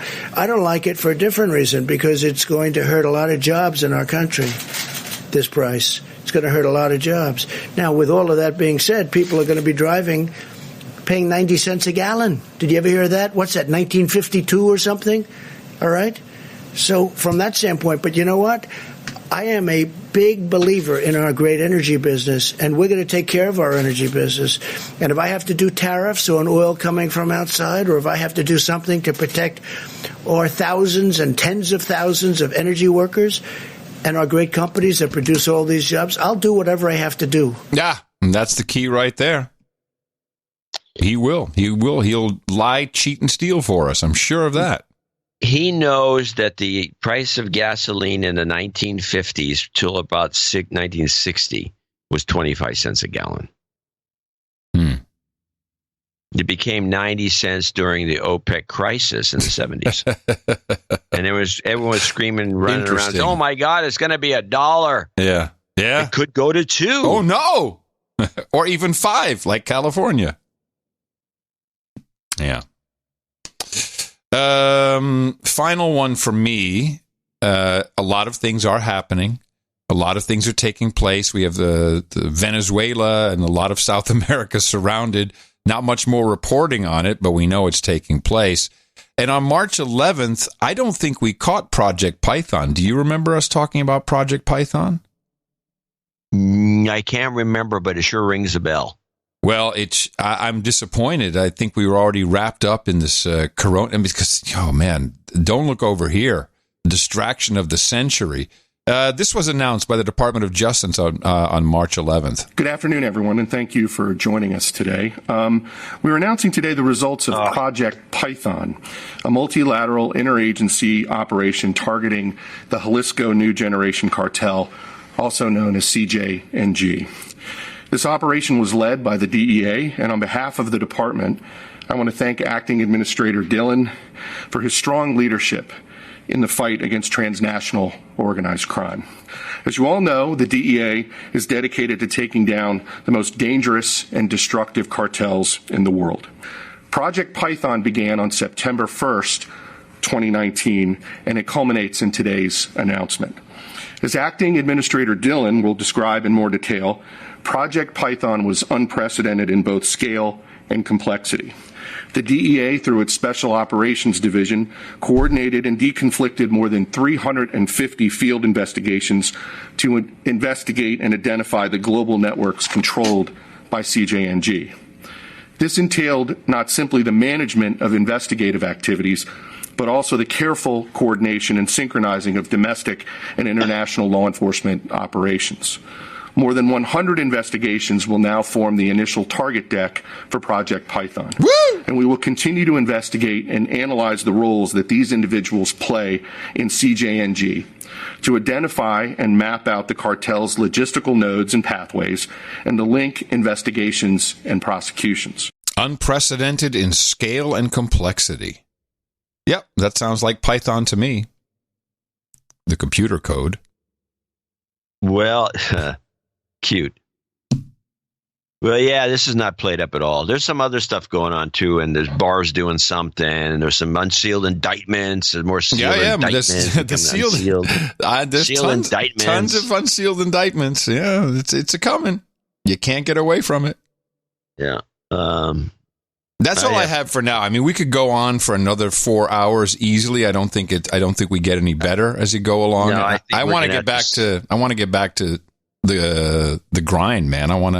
There's a lot to investigate, a lot to research. We'll be on it for Thursday's show. Yes, and I want to thank everybody again who has been sending in emails. There's a lot of expertise amongst our producers of the No Agenda show. For instance, all I had to do was ask about these tests, and we got actual lab technicians. I have assays, copies of panels. I mean, I know all the terminology. And your assay. I love the term. They keep saying assay, and whenever they say ELISA test, when you work in a lab. Yeah, and the ELISA test. So like ELISA test. But it's fantastic, the resources we have. So keep it coming. Of course, it is interesting to note that I can barely keep up with the email because people send a lot more, and it's a lot longer. Do you get that as well? Did you notice that the notes are much longer? Some of the notes are very long. And I will mention this, since I was referred to it earlier, some of these videos, the one linked in the newsletter for sure, the woman who's doing these reports from the hospital showing that the beds are open, ready, and available, as opposed to what you were being told by NBC, she says that she's getting swamped with these videos from all over the country because everyone's going out and filming their local hospital. And she says she can't take them anymore. It's too much unless you have a coordinated, like a video of the local news channel saying, "Oh, hell's breaking loose," and then you can take a picture of something showing it's not breaking loose. Right. Unless you have that, I don't want any more of these. It's just I'm swamped. Yeah. And I think this is what's going on right now. So do the research. Be smart. Think about it. Think about how you communicate. Subject lines are important, especially when we have a lot of messages coming in. Just replying to something, think about every extra click we have to make is just time we're losing. So try and keep it as, for brevity's sake, keep it as simple as possible, please. And that means we will return on Thursday. We're just going to go back to work. I have to say, nothing else to do. You got to stay in place. Yep. Cower in place. Cower in place, slaves. Coming up after this show on NoAgendaStream.com, Grumpy Old Ben's with special guest DC Girl and Sir William of Pennsyltucky. We have end of show mixes from Corey L., Charles Couch, Lee O., LaPuke, Sir Chris Wilson, and Rolando Gonzalez. Thank you all very much for your contributions. John, happy birthday. Thank you. Yeah, are you celebrating with the kids? Anyone coming over? Everybody's here. Mimi, the kids, the dogs. Make sure you social distance. Big party. Social distance. Yeah, I got a big house. Coming to you from Opportunity Zone 33 here in Austin, Texas, capital of the Drone Star State. We are FEMA Region number 6 on all governmental maps. In the morning, everybody. I'm Adam Curry. And from northern Silicon Valley, where there's a big rainstorm this morning. Now it's cleared up and traffic is light. I'm John C. Dvorak. We return on Thursday right here on No Agenda with more of your Pandemic 2020 coronavirus lockdown. Until then, adios, mofos!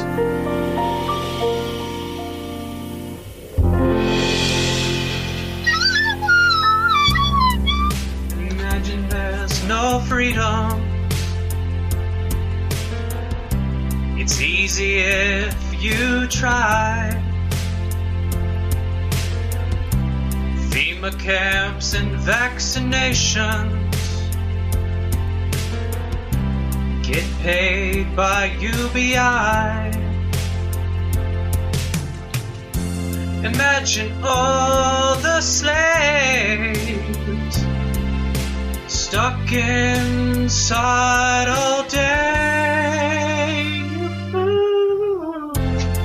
You made like $1,200, but Big Brother may take your gun. Communism watches over us, and the world will be as one. When I left the United States Senate, I became a professor. You're scaring the children. The press say Trump will lie about how many people will die. It's all a guess. He should listen to those who are the best. Like, I shouldn't be eating cereal. Like, I should be in a restaurant eating sushi. I don't think we get back to normal. Come to Chinatown. I like to be close to the children. Oh, yes, indeed, Trump lies. And people continue to drop like flies no matter what Orange Man said. And COVID-19, for all we know, will continue to grow and grow. Orange Man just shakes his fist. He needs to listen to the scientists. Listen to the scientists. Listen to the scientists. Listen to the scientists. Listen to the scientists. Don't listen to anybody that doesn't know what the hell they're talking about. They're just talking out of their ass. Get your shit together, humanity. Start listening to your scientists. My name is Greta Thunberg, and I want you to panic. Dr. Fauci, thanks so much, as always, for joining us. Good to be here, bro. Excuse me. I am calling on the administration to put in charge of both production and distribution of materials a military man as czar under the DPA. The Chinese Foreign Ministry spokesperson was accusing the United States of possibly starting and spreading coronavirus to China. When the Chinese officials are making these sorts of claims, and they are such a major producer of American drugs, there is an implicit threat there. Guess what, bitch? Coronavirus! Coronavirus! It comes from China. Enact the DPA. We're not dealing with stupid people. Now you're talking about sneaky, dirty, underhanded people that want to kill our civilians. It's going to be stopped. Chinese virus. It's going to be stopped. Because they asked me what I do, and I said, I'm going to bomb the shit out of them. It's true. I don't care. I don't care. They've got to be stopped. Some people would say an act of God. I don't view it as an act of God. I would view it as something that just surprised the whole world. Enact the DPA. I called for a ban from people coming in from China. Really, we should probably get rid of about another 75-80% of just 2 or 3 that I like in this room. I think that's a good way of doing it.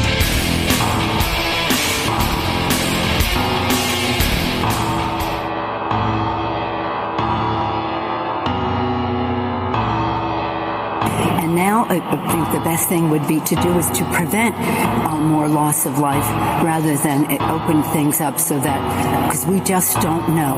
We have to have testing. That's what we said from the start before we can evaluate what the nature of it is in some of these other regions as well. I don't know what the purpose of that is. I don't know what the scientists are saying to him. I don't know what the scientists said to him.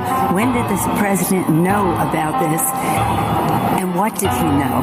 What did he know and when did he know it? I don't know what the purpose of that is. Okay. I don't know what the scientists are saying. Testing. 1, 2, 3, 4, 5, 6, 7, 8. I haven't seen a hooker for a year. Okay. We have to have testing. 1, 2, 3, 4, 5, 6, 7, 8. I don't know what the purpose of that is. Okay. I don't know what the scientists are saying. Testing. 1, 2, 3, 4, 5, 6, 7, 8. I haven't seen a hooker for a year. Okay. We have to have testing. 1, 2, 3, 4, 5, 6, 7, 8. We just don't know. We'll have ways of monitoring people. Dr. Burks. They told us to be inside. Treatment technology and testing. We just don't know. We'll have ways of monitoring people. Dr. Burks is safe. They told us to be inside. Treatment technology and testing. We just don't know. We'll have ways of monitoring people. Dr. Burks said yesterday. They told us to be inside. Treatment technology and testing. We just don't know. Successful. We'll have ways of monitoring people. Countries that are undeveloped. Dr. Burks can do it here. Dr. Burks. They told us to be inside and they're not. The best podcast in the universe. Mofo. Dvorak.org/NA. Coronavirus.